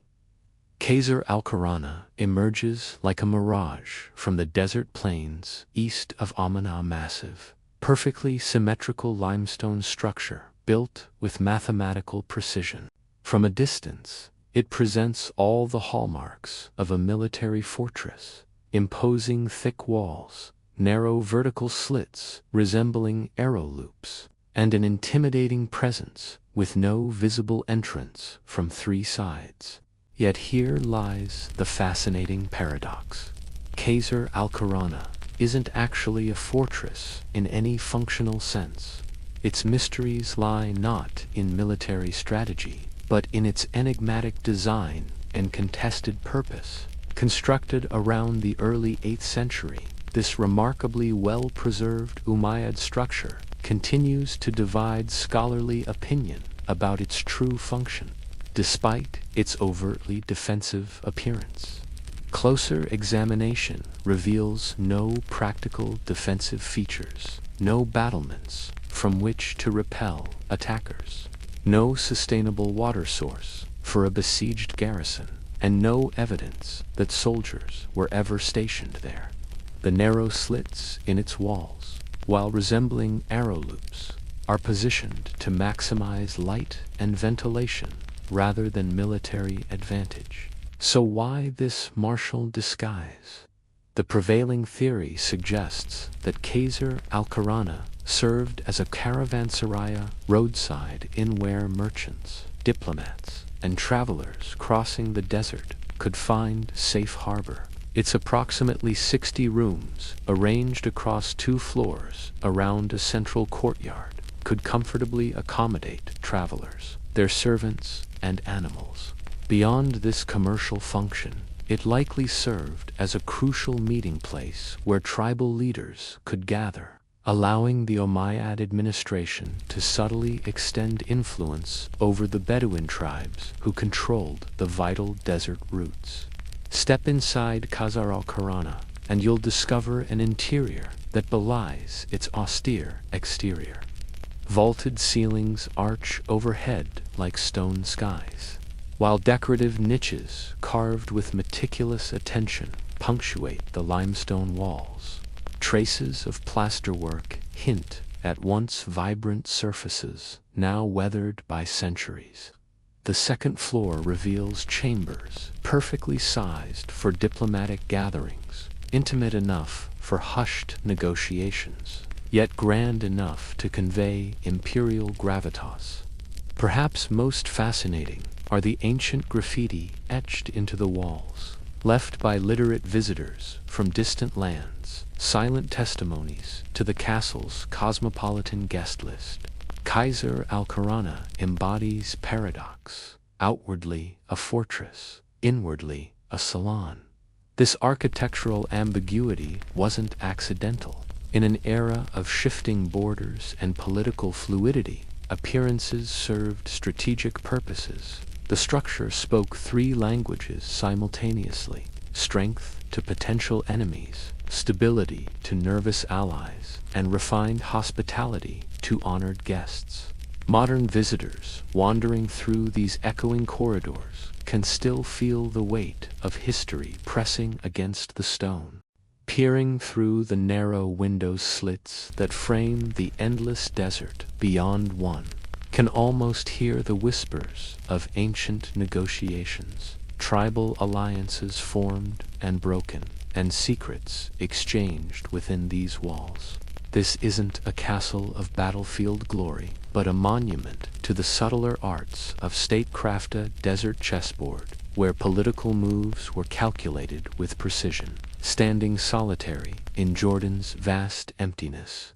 Kaiser Al-Kharana remains what it always was, not a theater of war, but a stage for the eternal dance of politics and performance.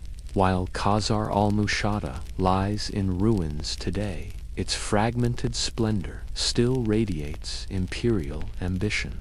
Located south of modern Amman, this unfinished Umayyad palace arrests visitors with its haunting incompleteness, a magnificent dream abandoned mid-vision. Yet even in its truncated state, Qasr al-Mushata stands as perhaps the most architecturally sophisticated of all desert castles. Its surviving facade represents one of the most extraordinary examples of early Islamic stonework ever created, a limestone testament to artistic brilliance frozen in time. What captivates both casual visitors and scholarly eyes is the breathtaking stone relief that once adorned the southern facade. This masterpiece of craftsmanship features intricately carved geometric patterns that spiral and interlock with mathematical precision. Delicate floral motifs that seem to bloom from the stone itself, and stylized animals captured in eternal motion. The wall represents a virtuoso fusion of Byzantine elegance, Sassanid grandeur, and nascent Islamic artistic sensibilities, the visual declaration of Umayyad identity that proclaimed their rightful inheritance of multiple civilizations while simultaneously transforming these traditions into something entirely new. In a bittersweet historical footnote, much of this architectural treasure no longer resides in Jordan. In the early 20th century, the Ottoman Sultan Abdul Hamid II presented a substantial portion of the facade as a diplomatic gift to Kaiser Wilhelm II of Germany. Today, the most significant surviving section stands not under desert skies, but within the climate-controlled halls of Berlin's Pergamon Museum, a displaced fragment of desert magnificence, recontextualized among European antiquities. Yet despite this loss, the ruins at Mushata continue to astonish. The meticulously aligned foundations still trace the palace's ambitious footprint, while the skeleton of a grand courtyard and tantalizing fragments of the ornate entrance hall invite visitors to mentally reconstruct its vanished splendor. What purpose did the creators envision for Qasr al-Mushata? Scholarly consensus suggests it was conceived as a winter palace, not merely a seasonal retreat. Its monumental scale and lavish artistry indicate it was designed to dazzle visitors, particularly foreign emissaries and powerful tribal chieftains whose allegiance was crucial to Umayyad governance. Had it been completed, the palace would have encompassed sumptuous audience chambers, private royal quarters, tranquil inner courtyards, and even an integrated mosque hall functioning as a self-sufficient oasis of imperial authority amidst the desolate landscape. Yet construction halted abruptly. Some historians attribute this abandonment to the sudden death of its patron, Caliph al-Walid II, while others suggest structural complications or shifting imperial priorities diverted resources elsewhere. Whatever precipitated its abandonment, Mushada remains frozen at the moment of its becoming a royal vision arrested mid-manifestation. Yet, even unfinished, the ruins command reverence. Khazar al-Mushada, though incomplete, articulates a profound historical narrative. The Umayyads transcended their identity as mere conquerors or administrators. They were cultural architects, design innovators, and visionaries who dared transport metropolitan refinement into landscapes of extreme austerity. Though Mushada's halls never echoed with courtly voices or diplomatic negotiations, its weathered stones continue their ancient conversations, speaking in the eloquent language of empire, with voices that remain bold, intricate, and remarkably enduring across the centuries.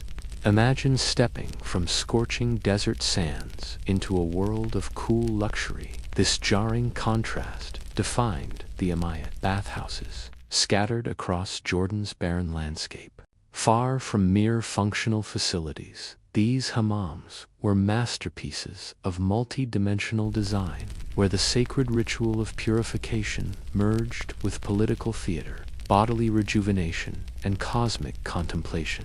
Within their steam-filled chambers, diplomacy unfolded alongside spiritual cleansing, creating spaces of profound cultural significance.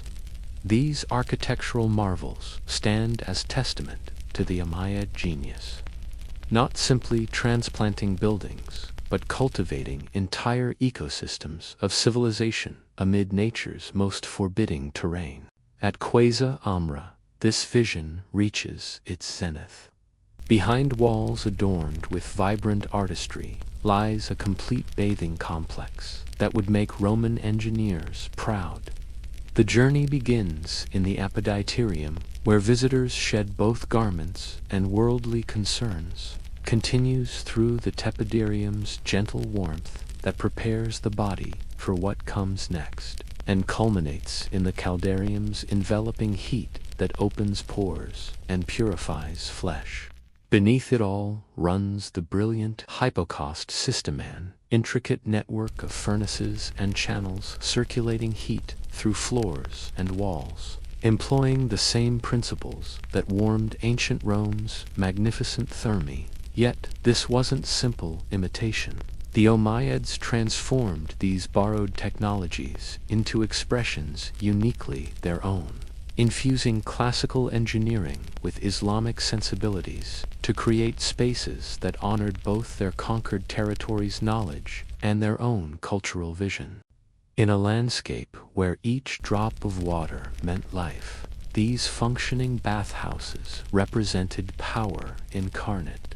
They proclaimed the caliphate's mastery over nature itself, the ability not merely to survive the desert, but to bend it to their will.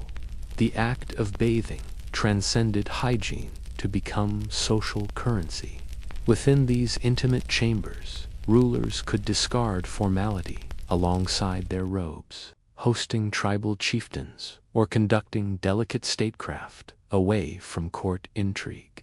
These were spaces where vulnerability and strength coexisted, where relationships formed through the sacred intimacy of shared ablution diplomacy wrapped in ritual, power exercised through hospitality.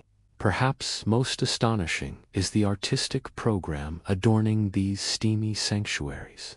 The walls and ceilings bloom with images that challenge our expectations. Celestial maps tracing zodiac patterns across domed heavens, feminine figures caught in moments of grace, musicians coaxing melody from ancient instruments, and hunters pursuing prey across painted wilderness.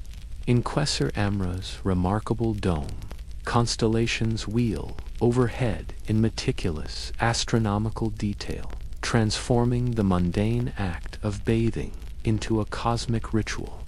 Here, the cleansing of the body becomes metaphor for spiritual transcendence, each bather symbolically suspended between earth and heaven, physical sensation and celestial contemplation, the ephemeral human form and the eternal cosmos above.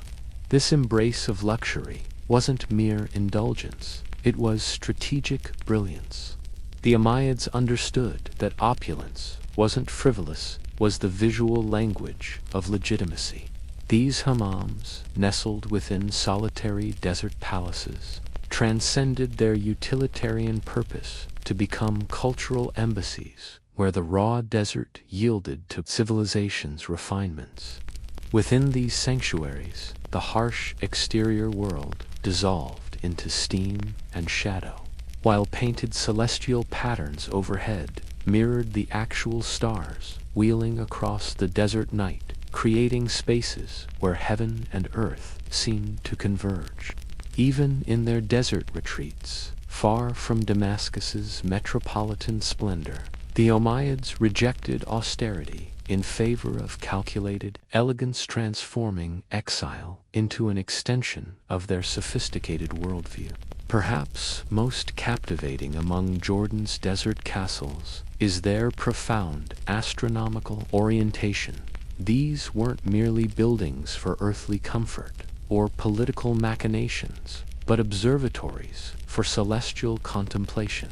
In an era before modern instruments, when the night sky served as both cosmic calendar and divine manuscript, the Umayyads' intellectual heirs to Greco-Roman astronomical traditions and Persian celestial wisdom gazed upward with dual purpose, scientific inquiry and spiritual reverence. This celestial fascination permeated their architectural vision, transforming remote desert retreats into sophisticated bridges between terrestrial authority and cosmic order. Nowhere is this astronomical preoccupation more evident than in Quessa Amra, where the bathhouse dome transforms into a mesmerizing celestial atlas. Here, zodiac symbols, meticulously rendered constellations, and celestial bodies sweep across the curved ceiling in a magnificent fusion of scientific precision and artistic expression. This wasn't decorative caprice, but a deliberate intellectual statement of visual encyclopedia reflecting astronomical knowledge inherited from Byzantine scholars and Persian astronomers. The Umayyads transcended their warrior origins to become intellectual synthesizers, absorbing scientific traditions from conquered lands and weaving them into their cultural identity with remarkable sophistication. These celestial motifs operated on multiple levels of meaning. Practically, they demonstrated the caliphate's scientific literacy and cultural refinement to visitors. Symbolically, they visualized a profound cosmological understanding, the ancient belief that earthly governance mirrored celestial harmony, that legitimate rule aligned with cosmic order. This wasn't merely political theater, but a form of divine validation. Within the profound darkness of the desert night, far from urban light pollution, the stars appeared with overwhelming clarity, thousands of celestial bodies piercing the velvet blackness with ancient light. The desert castles, with their open courtyards and strategically positioned domes, functioned as practical observatories where astronomical calculations, desert navigation techniques, and perhaps even mystical contemplation could unfold in ideal conditions. This confluence of geographic isolation, perfect silence, and celestial magnificence created spaces where scientific observation and spiritual wonder became indistinguishable experiences. It's crucial to recognize that early Islamic civilization embraced scientific inquiry rather than rejecting it. The Umayyad dynasty actively cultivated astronomical knowledge that would later blossom into Islam's golden age of scientific achievement. These seemingly isolated desert structures weren't peripheral to this intellectual tradition, but integral to its spaces, dedicated not merely to political administration or sensual pleasure, but to understanding humanity's place within the cosmic order. Through architectural innovation and artistic expression, the Umayyads positioned themselves precisely at the intersection of earth and heaven.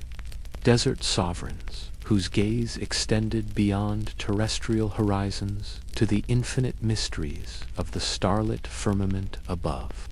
Among the most persistent enigmas surrounding Jordan's desert castles is their profound isolation.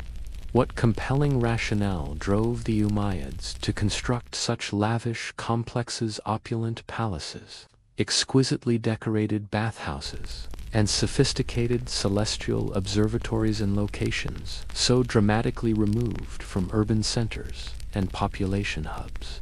The answer reveals itself through multiple dimensions: psychological motivation, political calculation, and theatrical performance, intertwined in a strategy as sophisticated as the structures themselves. The Umayyads' desert retreats reveal a profound truth: these rulers never truly abandoned their nomadic souls. For these descendants of desert travelers, the vast emptiness wasn't hostile territory, it was ancestral homeland.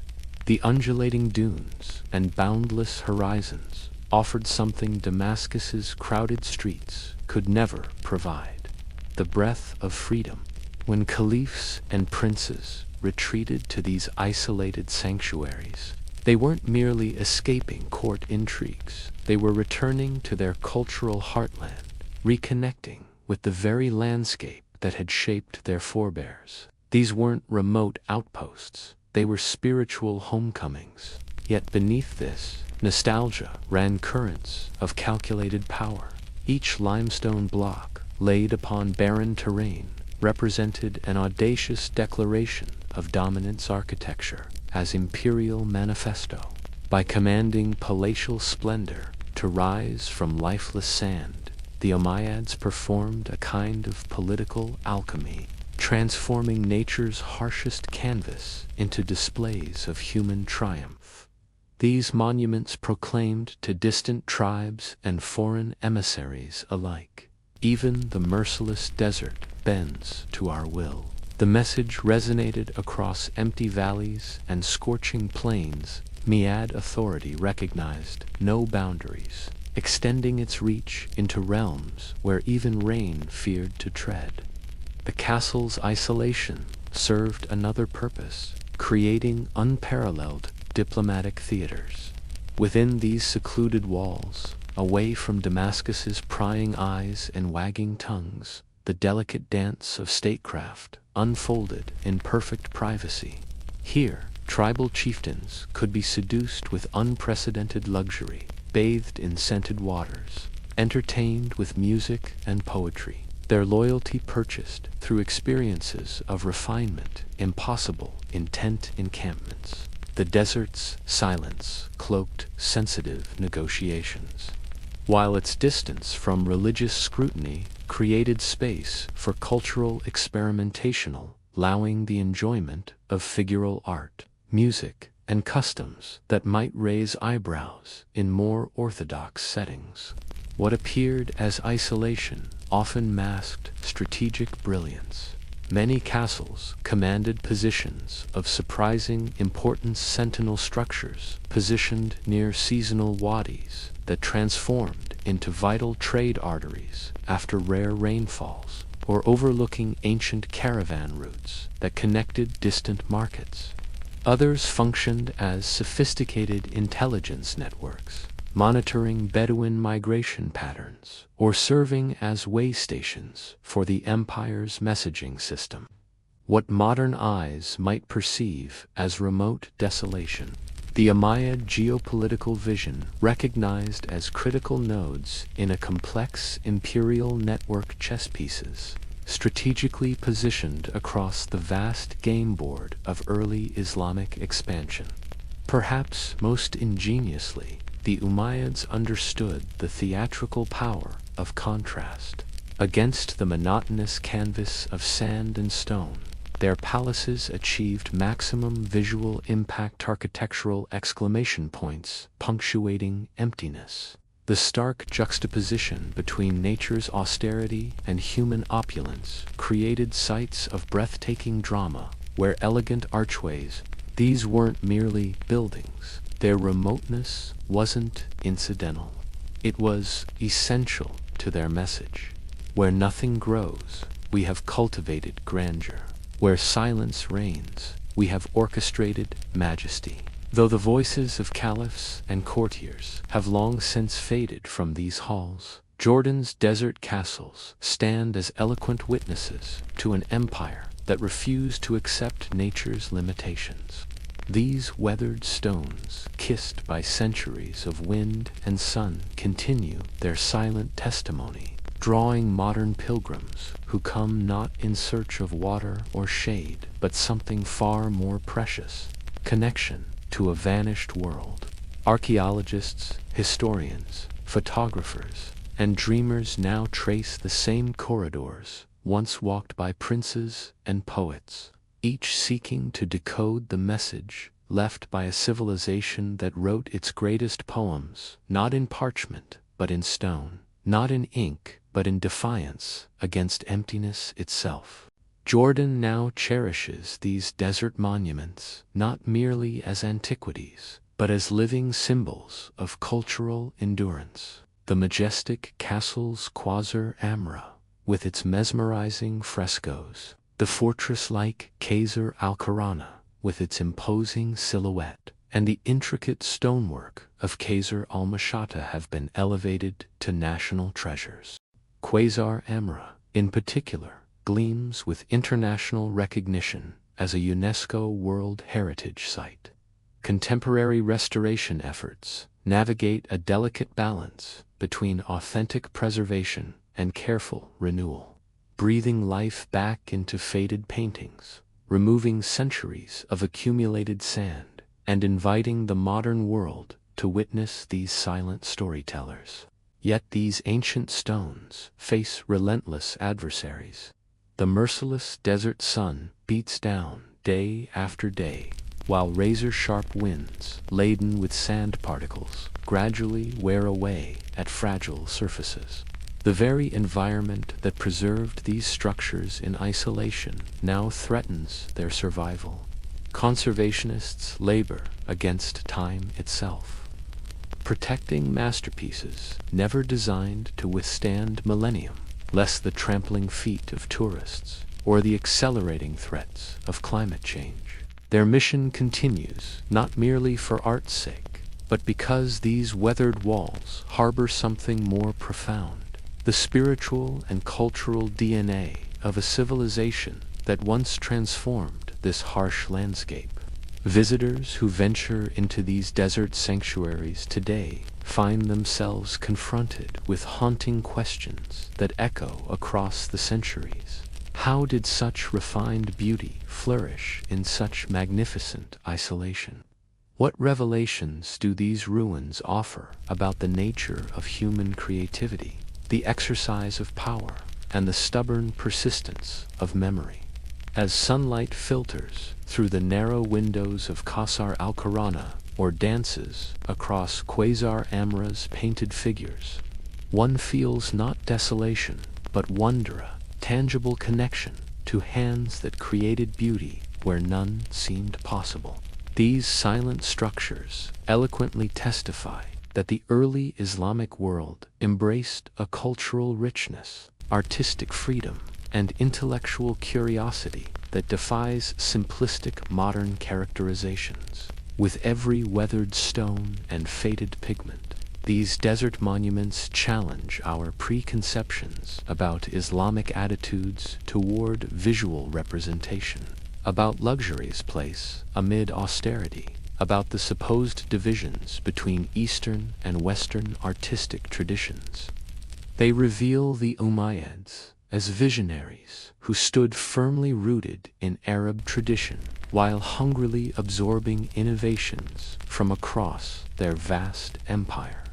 Today, these castles stand as they have for centuries, embraced by endless silence and stone, yet they speak with renewed clarity. Their voices carry not in triumphant declarations, but in persistent whispers about a civilization that viewed the desert not as empty wasteland, but as a canvas for their boldest expressions. Against overwhelming odds, their stories continue to ripple across the dunes, bridging ancient wisdom and contemporary understanding. Now, imagine stepping further back in time into a world untouched by written numbers, without recorded language, without even conceptual frameworks for months or hours. This was humanity's Paleolithic reality. Yet, even in this seemingly timeless existence, our ancestors perceived time's passage. Before calendars were invented, before mechanical devices ticked away seconds, before human languages had words to describe duration, our forebears read time's story written across nature's face, the rhythmic breathing of the earth, its alternating light and darkness, its recurring seasons, its ever-changing celestial tapestry provided their only timepiece. The most primal timekeeper was the day itself, that fundamental division between light and shadow as the sun appeared, arced overhead, and surrendered to darkness. But our ancestors' gaze soon lifted toward the night sky, where the moon performed its mesmerizing monthly drama. They watched, transfixed, as its silvery face waxed full, then gradually diminished before vanishing completely, only to begin its cycle anew with predictable precision. This celestial dance became humanity's first reliable timekeeper, segmenting existence into measurable units that would eventually inspire our concept of months. The linguistic echo remains. Our word month springs directly from moon for early humans. Tracking the moon's roughly 29.5-day journey represented far more than astronomical curiosity. It offered practical guidance for hunting expeditions, gathering activities, planting decisions, and preparation for coming seasons. The moon's rhythm was compelling, but our ancestors discovered additional celestial clocks. They noticed how shadows stretched and contracted through yearly cycles, how the sunrise point migrated along the horizon with the seasons, and how certain star patterns appeared and disappeared at specific times. These observations, accumulated across generations and transmitted as sacred knowledge, became cultural treasures. Understanding time's patterns meant comprehending the gods' intentions, reading the land's secrets, and mastering life's essential rhythms. Evidence of this timekeeping impulse survives in archaeological treasures. Bone fragments, meticulously notched with counting marks, cave walls adorned with symbolic timekeeping patterns, and massive stones precisely aligned to capture solstice sunrises. These weren't crude attempts at expression, but sophisticated efforts to capture time's elusive nature. Some of our oldest calendrical artifacts date back an astonishing 30,000 years. Antler bones, bearing carefully carved notches that likely tracked lunar phases or women's menstrual cycles, both intimately connected to fertility, survival, and humanity's place within natural rhythms. In this clockless world, our ancestors existed in profound attunement with nature's subtle signals. Time wasn't an abstract concept separated from experience. It was the very breath of the earth itself, living presence that guided when to migrate, when to hunt, when to seek shelter, and when to anticipate better days. Before time wore the face of numbers, it carried profound meaning, and before it acquired formal names, it spoke through stories carved onto bones, shared around flickering fires, and written across the vast, star-strewn canvas of the night sky. For ancient humans, the moon wasn't merely illumination, it was the first timekeeper, a celestial clock pulsing with rhythmic precision. Picture our ancestors standing beneath night skies, transfixed as silver light transformed from delicate crescent to commanding full orb, then gradually retreating into darkness before emerging once more. This mesmerizing 29.5-day dance represented humanity's earliest reliable measure of time's passage. Long before empires rose or cities sprawled, nomadic peoples across continents tracked not abstract years or manufactured weeks, but moon's predictable cycles etched into collective memory. These lunar observations formed the bedrock of humanity's first true calendars. The evidence lies etched in ancient artifacts, bones, and stone fragments bearing deliberate notch patterns, silent testimony to our timekeeping obsession. Some of these remarkable objects date back more than 30,000 years, predating not only writing systems, but agriculture itself. Consider the Ishango bone, discovered in Central Africa's carefully arranged markings, revealing what many scholars interpret as lunar tracking, perhaps correlating with fertility cycles or hunting seasons. These weren't random scratches, but deliberate records, humanity's first attempt to capture time's elusive nature. Why did our ancestors choose the moon as their primary timekeeper? The answer lies in its perfect visibility. While solar patterns shifted almost imperceptibly across seasons and stargazing demanded specialized knowledge, the moon's transformations were unmistakable, dramatic changes occurring every few nights, offering tangible evidence of time's progression. For nomadic societies, especially, this celestial cycle provided reliable orientation without requiring permanent observatories.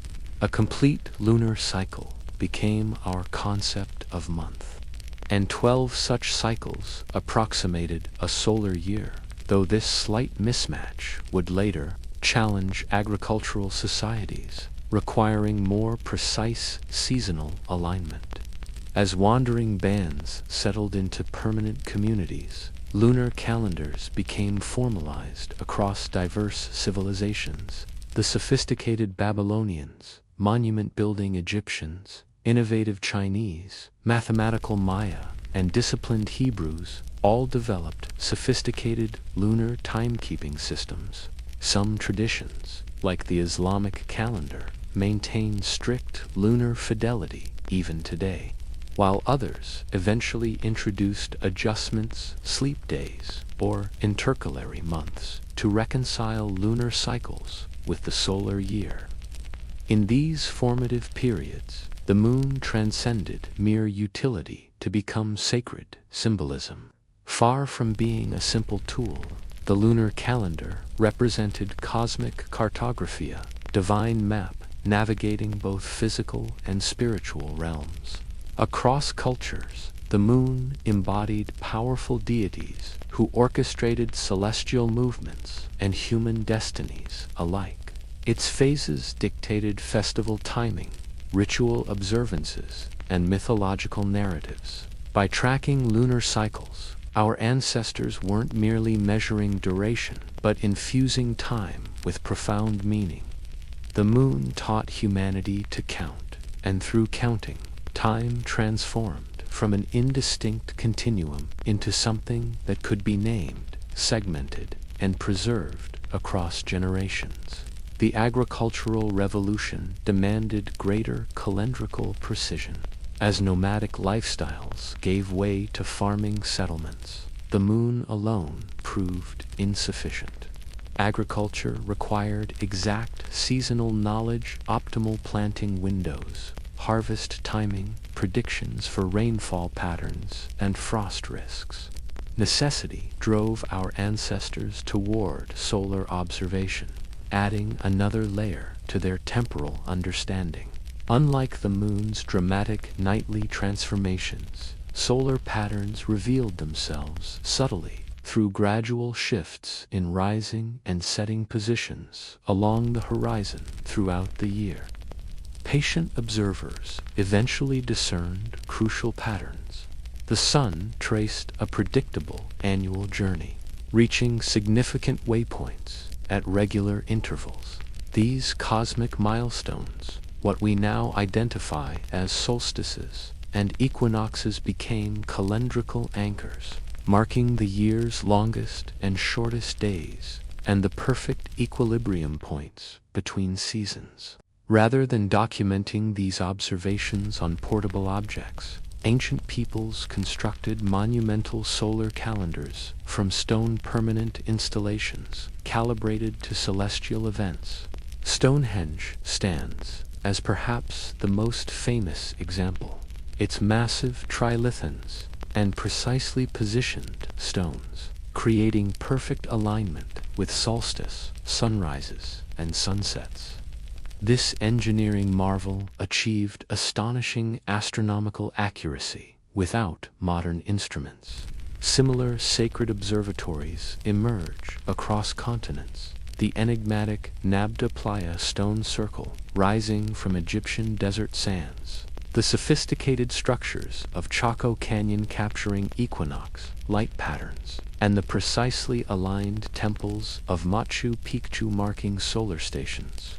These weren't random monuments, but sophisticated instruments, built by communities who understood that celestial knowledge meant survival, prosperity, and connection to divine forces governing their existence. For these ancient societies, the sun wasn't merely a celestial furnace, it was divinity made manifest, a golden god blazing across the heavens. Civilizations throughout the ancient world fell to their knees before solar deities. Egypt's magnificent Ra, commanding his solar vessel through the celestial ocean, the Inca's radiant Inti showering life-giving warmth upon Andean mountaintops, and India's brilliant Surya guiding his fiery chariot across the sky's vast dome. When winter's darkness reached its deepest point, and the sun began its triumphant return after solstice, entire communities erupted in ecstatic celebration, not simple revelry, but profound spiritual ceremonies, marking cosmic rebirth and the eternal dance of light conquering darkness. These sacred festivals, calculated with remarkable astronomical precision, became the cornerstone of humanity's earliest religious calendars, seamlessly interweaving celestial science with spiritual reverence. The mastery of solar observation represented a monumental achievement requiring generations of patience, architectural brilliance, and profound cosmic understanding. Unlike the moon's visible nightly transformations, tracking the sun demanded contemplation of vast time horizons, not just following a monthly cycle, but embracing the sun's complete annual journey. This extraordinary feat required meticulous mapping of celestial pathways, careful documentation of horizon positions across seasons, and the permanent embedding of these observations into landscape and architecture.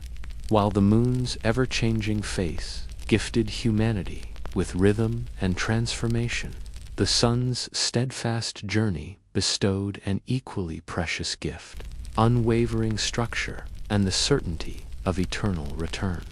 Through colossal stone circles, precisely aligned megaliths, and intricate shadow-casting markers, our ancestors created physical bridges between earth and sky. This remarkable fusion of astronomy and architecture elevated time beyond mere cyclical progression. It transformed into sacred geography, A calendar literally carved into landscapes, perfectly aligned with stellar movements and wrapped in ceremonial significance. These stone calendars weren't mere functional tools, but spiritual technologies connecting mortal experience with the eternal cosmic ballet unfolding overhead. For these emerging civilizations, timekeeping transcended practical utility, pulsed with divine significance, a sacred rhythm flowing from celestial realms into every aspect of daily existence. No moment existed without meaning. No season passed without cosmic significance. Calendars weren't simply organizational tools, but sacred instruments, orchestrating human activity in perfect harmony with divine will. Through their intricate designs, ancient peoples didn't merely track passing days. They synchronized human experience with what they perceived as the universe's grand intention. In the shadow-dappled heights of Mesopotamian ziggurats, priests climbed not simply to reduce the distance between earth and heaven, but to commune intimately with celestial bodies through meticulous observation. These weren't cold calculations, but acts of profound reverence, with mathematical brilliance that still astonishes modern scholars. Babylonian timekeepers divided existence into elegant patterns, the 7-day week mirroring the visible planets, the 360-day year reflecting perfect geometric symmetry, and their revolutionary sexagesimal system-based 60. Mathematics that continues to govern how we measure minutes and degrees thousands of years later. Yet, these innovations weren't driven by efficiency alone, but by deep cosmological yearning. By measuring time, they weren't merely counting days, but recreating in human terms what they understood as the divine blueprint of creation itself. Egyptian civilization elevated timekeeping to an art form of breathtaking elegance. Their calendar, a jewel among ancient innovations, was masterfully aligned with two vital rhythms that sustained their empire: the life-giving annual flood of the Nile and the dramatic reappearance of Sirius in the dawn sky. When this dazzling star, reverently called Soptity, merged from its 70-day hiding behind the sun's brilliance, it signaled nature's grandest spectacle, the imminent arrival of floodwaters that would transform parched lands into fertile fields.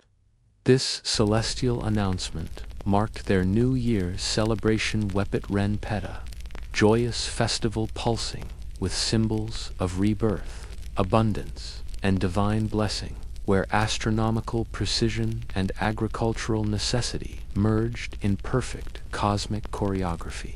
Half a world away, Maya civilization crafted what may be humanity's most sophisticated calendrical system, weaving together lunar cycles, solar journeys, planetary dances, and mystical numbers into an intricate tapestry of interlocking time wheels. Their sacred Solkana 260-day spiritual calendar, believed to mirror human gestation, interacted with their solar hob of 365 days to create an elaborate temporal landscape. Unlike our linear Western concept, Maya time spiraled in magnificent recursive patterns, each moment infused with divine significance and prophetic energy. Every date carried its own spiritual fingerprint and predetermined fate. Royal ceremonies, sacred rituals, warfare campaigns, and succession plans were meticulously scheduled to align with favorable cosmic configurations. Kings rose to power not through mere ambition, but when the stars proclaimed their divine right. To ignore these celestial rhythms invited not just practical failure, but cosmic dissolution, the very fabric of existence unraveling. In these ancient worldviews, mastering time meant touching eternity. Those who understood celestial movements gained insight not into mere chronology, but into existence itself. The sacred calendar represented humanity's most profound technological and spiritual achievement, not just organizing days, but revealing the universe's deepest patterns, creating a luminous bridge between fleeting human experience and the infinite dance of creation. As civilizations grew more complex, their relationship with time evolved beyond simple lunar tracking and seasonal markers. The concept of the year, Earth's complete journey around the sun, gradually crystallized in human understanding. Yet comprehending that this cycle spanned precisely 365.25 days required extraordinary intellectual effort, generations of careful sketching, mathematical innovation, and continual refinement through inevitable errors and adjustments. These early annual calendars often contained significant flaws. While lunar calendars aligned intuitively with the moon's visible monthly transformations, they created a fundamental problem. 12 lunar months totaled only about 354 days, almost 11 days short of the solar year. This discrepancy compounded catastrophically over time. Harvest festivals gradually slipped into inappropriate seasons. Planting ceremonies occurred during frost, and agricultural guidance became dangerously misaligned with actual growing conditions. Ancient societies faced a profound dilemma: maintain lunar tradition or address the widening seasonal drift. Most farming cultures ultimately prioritized agricultural accuracy, though their solutions varied dramatically across civilizations. The ingenious Babylonians maintained their lunar calendar, but devised a clever correction in an entire extra month every few years to realign with solar seasons. The Egyptians, however, made a revolutionary leap, abandoning lunar cycles entirely.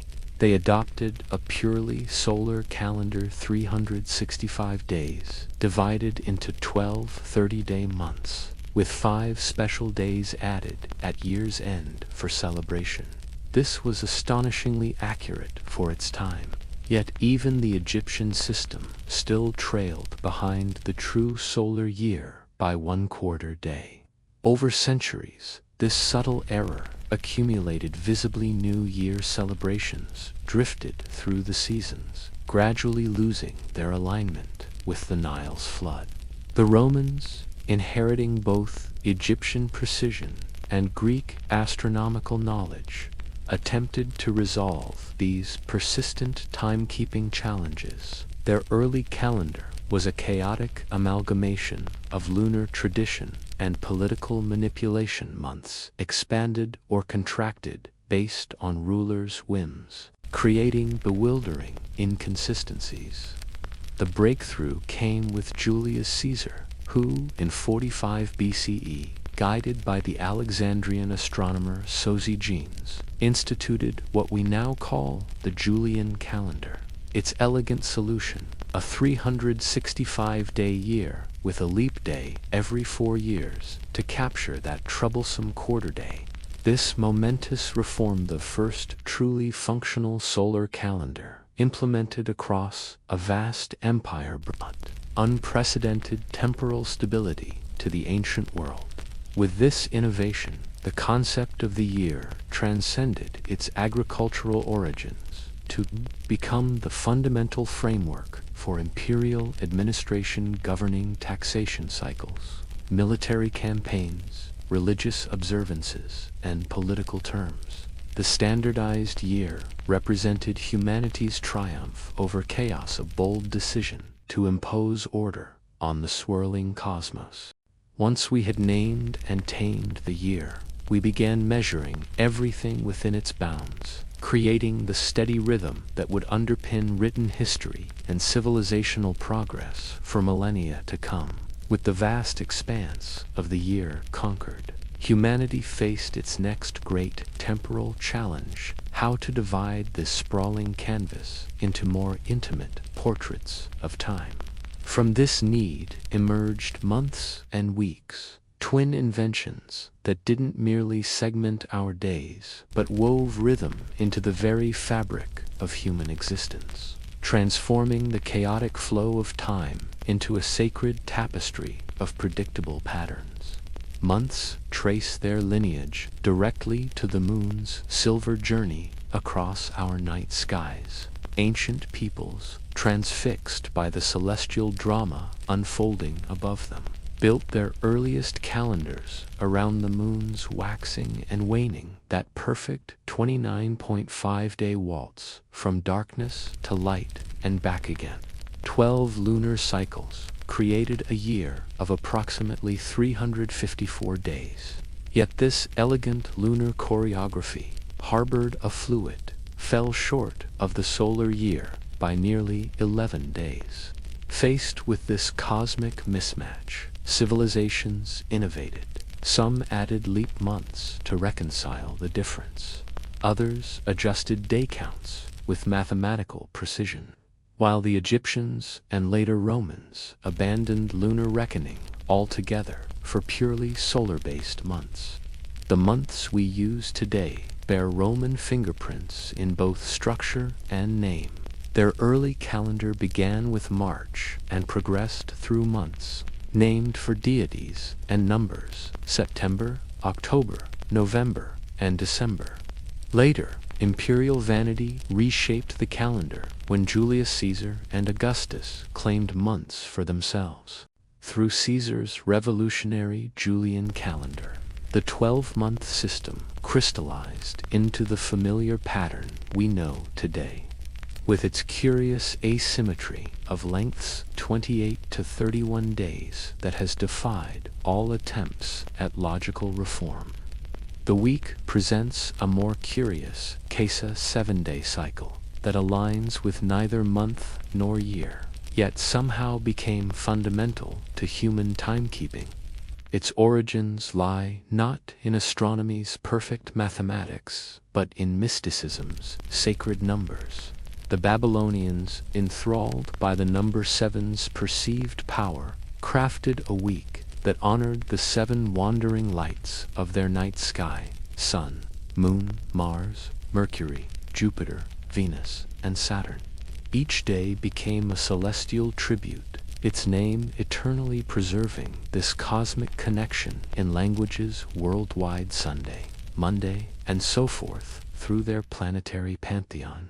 The 7-day week found its most powerful advocate in Jewish religious tradition.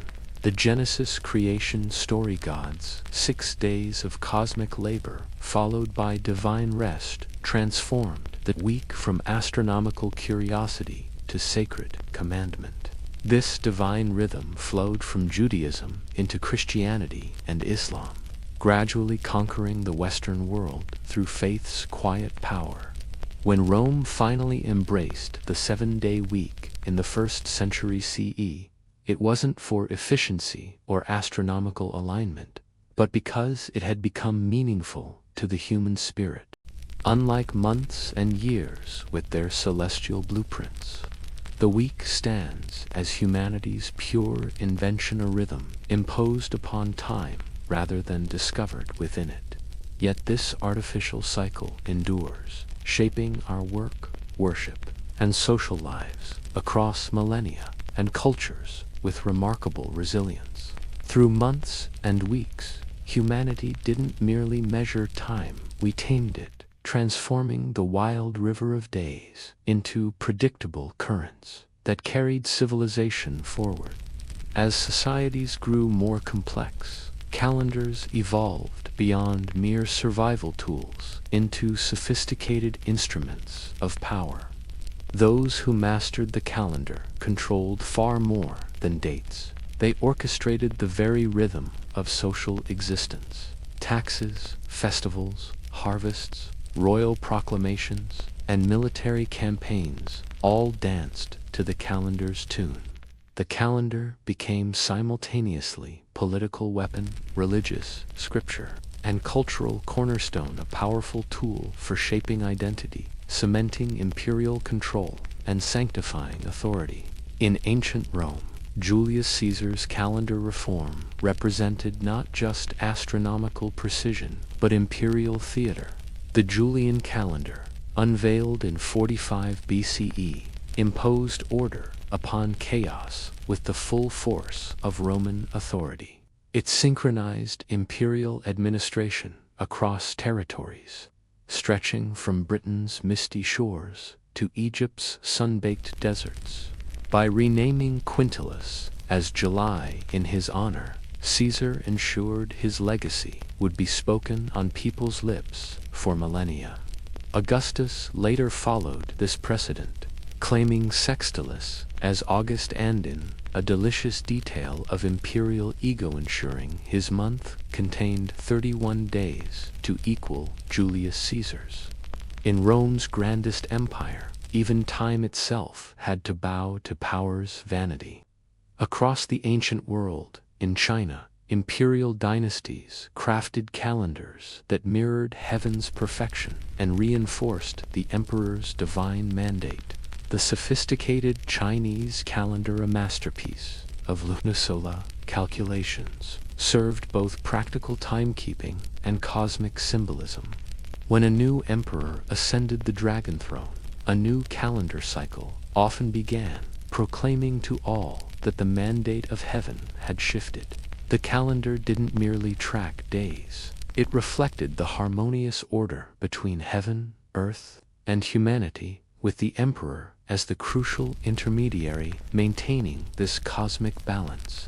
The Islamic calendar, established during Caliph Umar's reign in the 7th century CE, anchored itself to a pivotal moment in sacred history, the Hijra prophet Muhammad's migration from Mecca to Medina.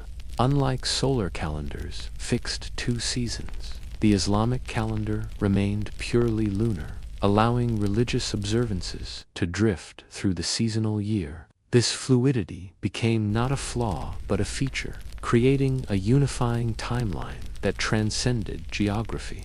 Muslims, from desert to mountain, from equator to far northern lands, found themselves united in the same devotional rhythm, regardless of their local seasons, a spiritual synchronization that bound the faithful across continents. Medieval Europe witnessed calendars transform into battlegrounds for religious authority. The Church shrewdly aligned its saints' days and festivals with pre-existing pagan celebrations, easing pagan populations into Christian worship through familiar temporal landmarks. Time itself underwent baptism. Calendars didn't merely inform but instructed, telling people not just what day it was, but how they should behave on that day. These weren't neutral records, but carefully curated narratives, crafted by those in power, dictating when debts came due, when armies marched, when gods demanded worship, and when history itself began.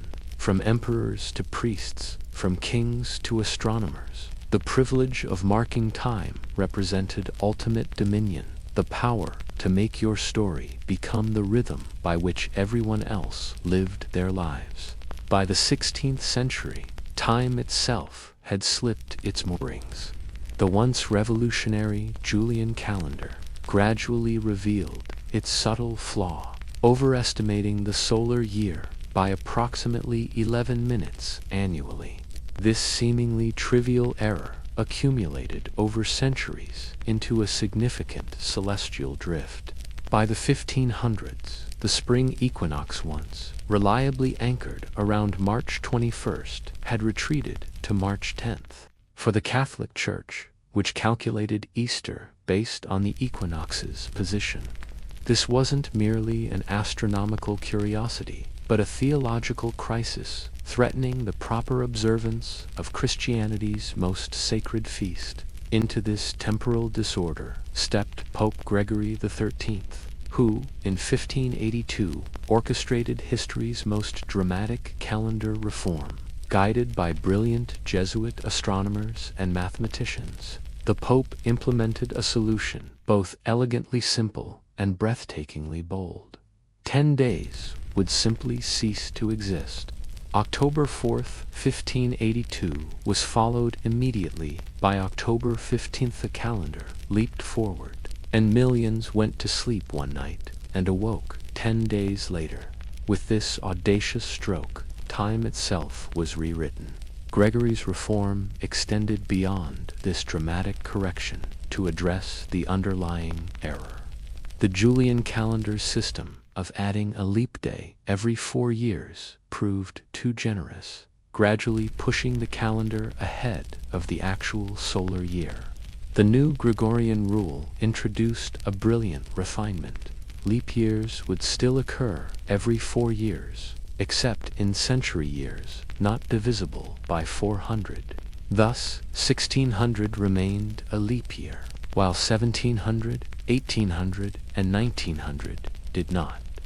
This elegant mathematical solution brought the calendar's accuracy to within 26 seconds per year of the true solar cycle, an extraordinary achievement that would keep the calendar aligned with the heavens for thousands of years. Yet the path to universal adoption proved thorny. Protestant and Orthodox nations viewed the Gregorian calendar with deep suspicion, not as astronomical progress, but as papal overreach. England stubbornly resisted until 1752, by which time the error had widened to 11 days.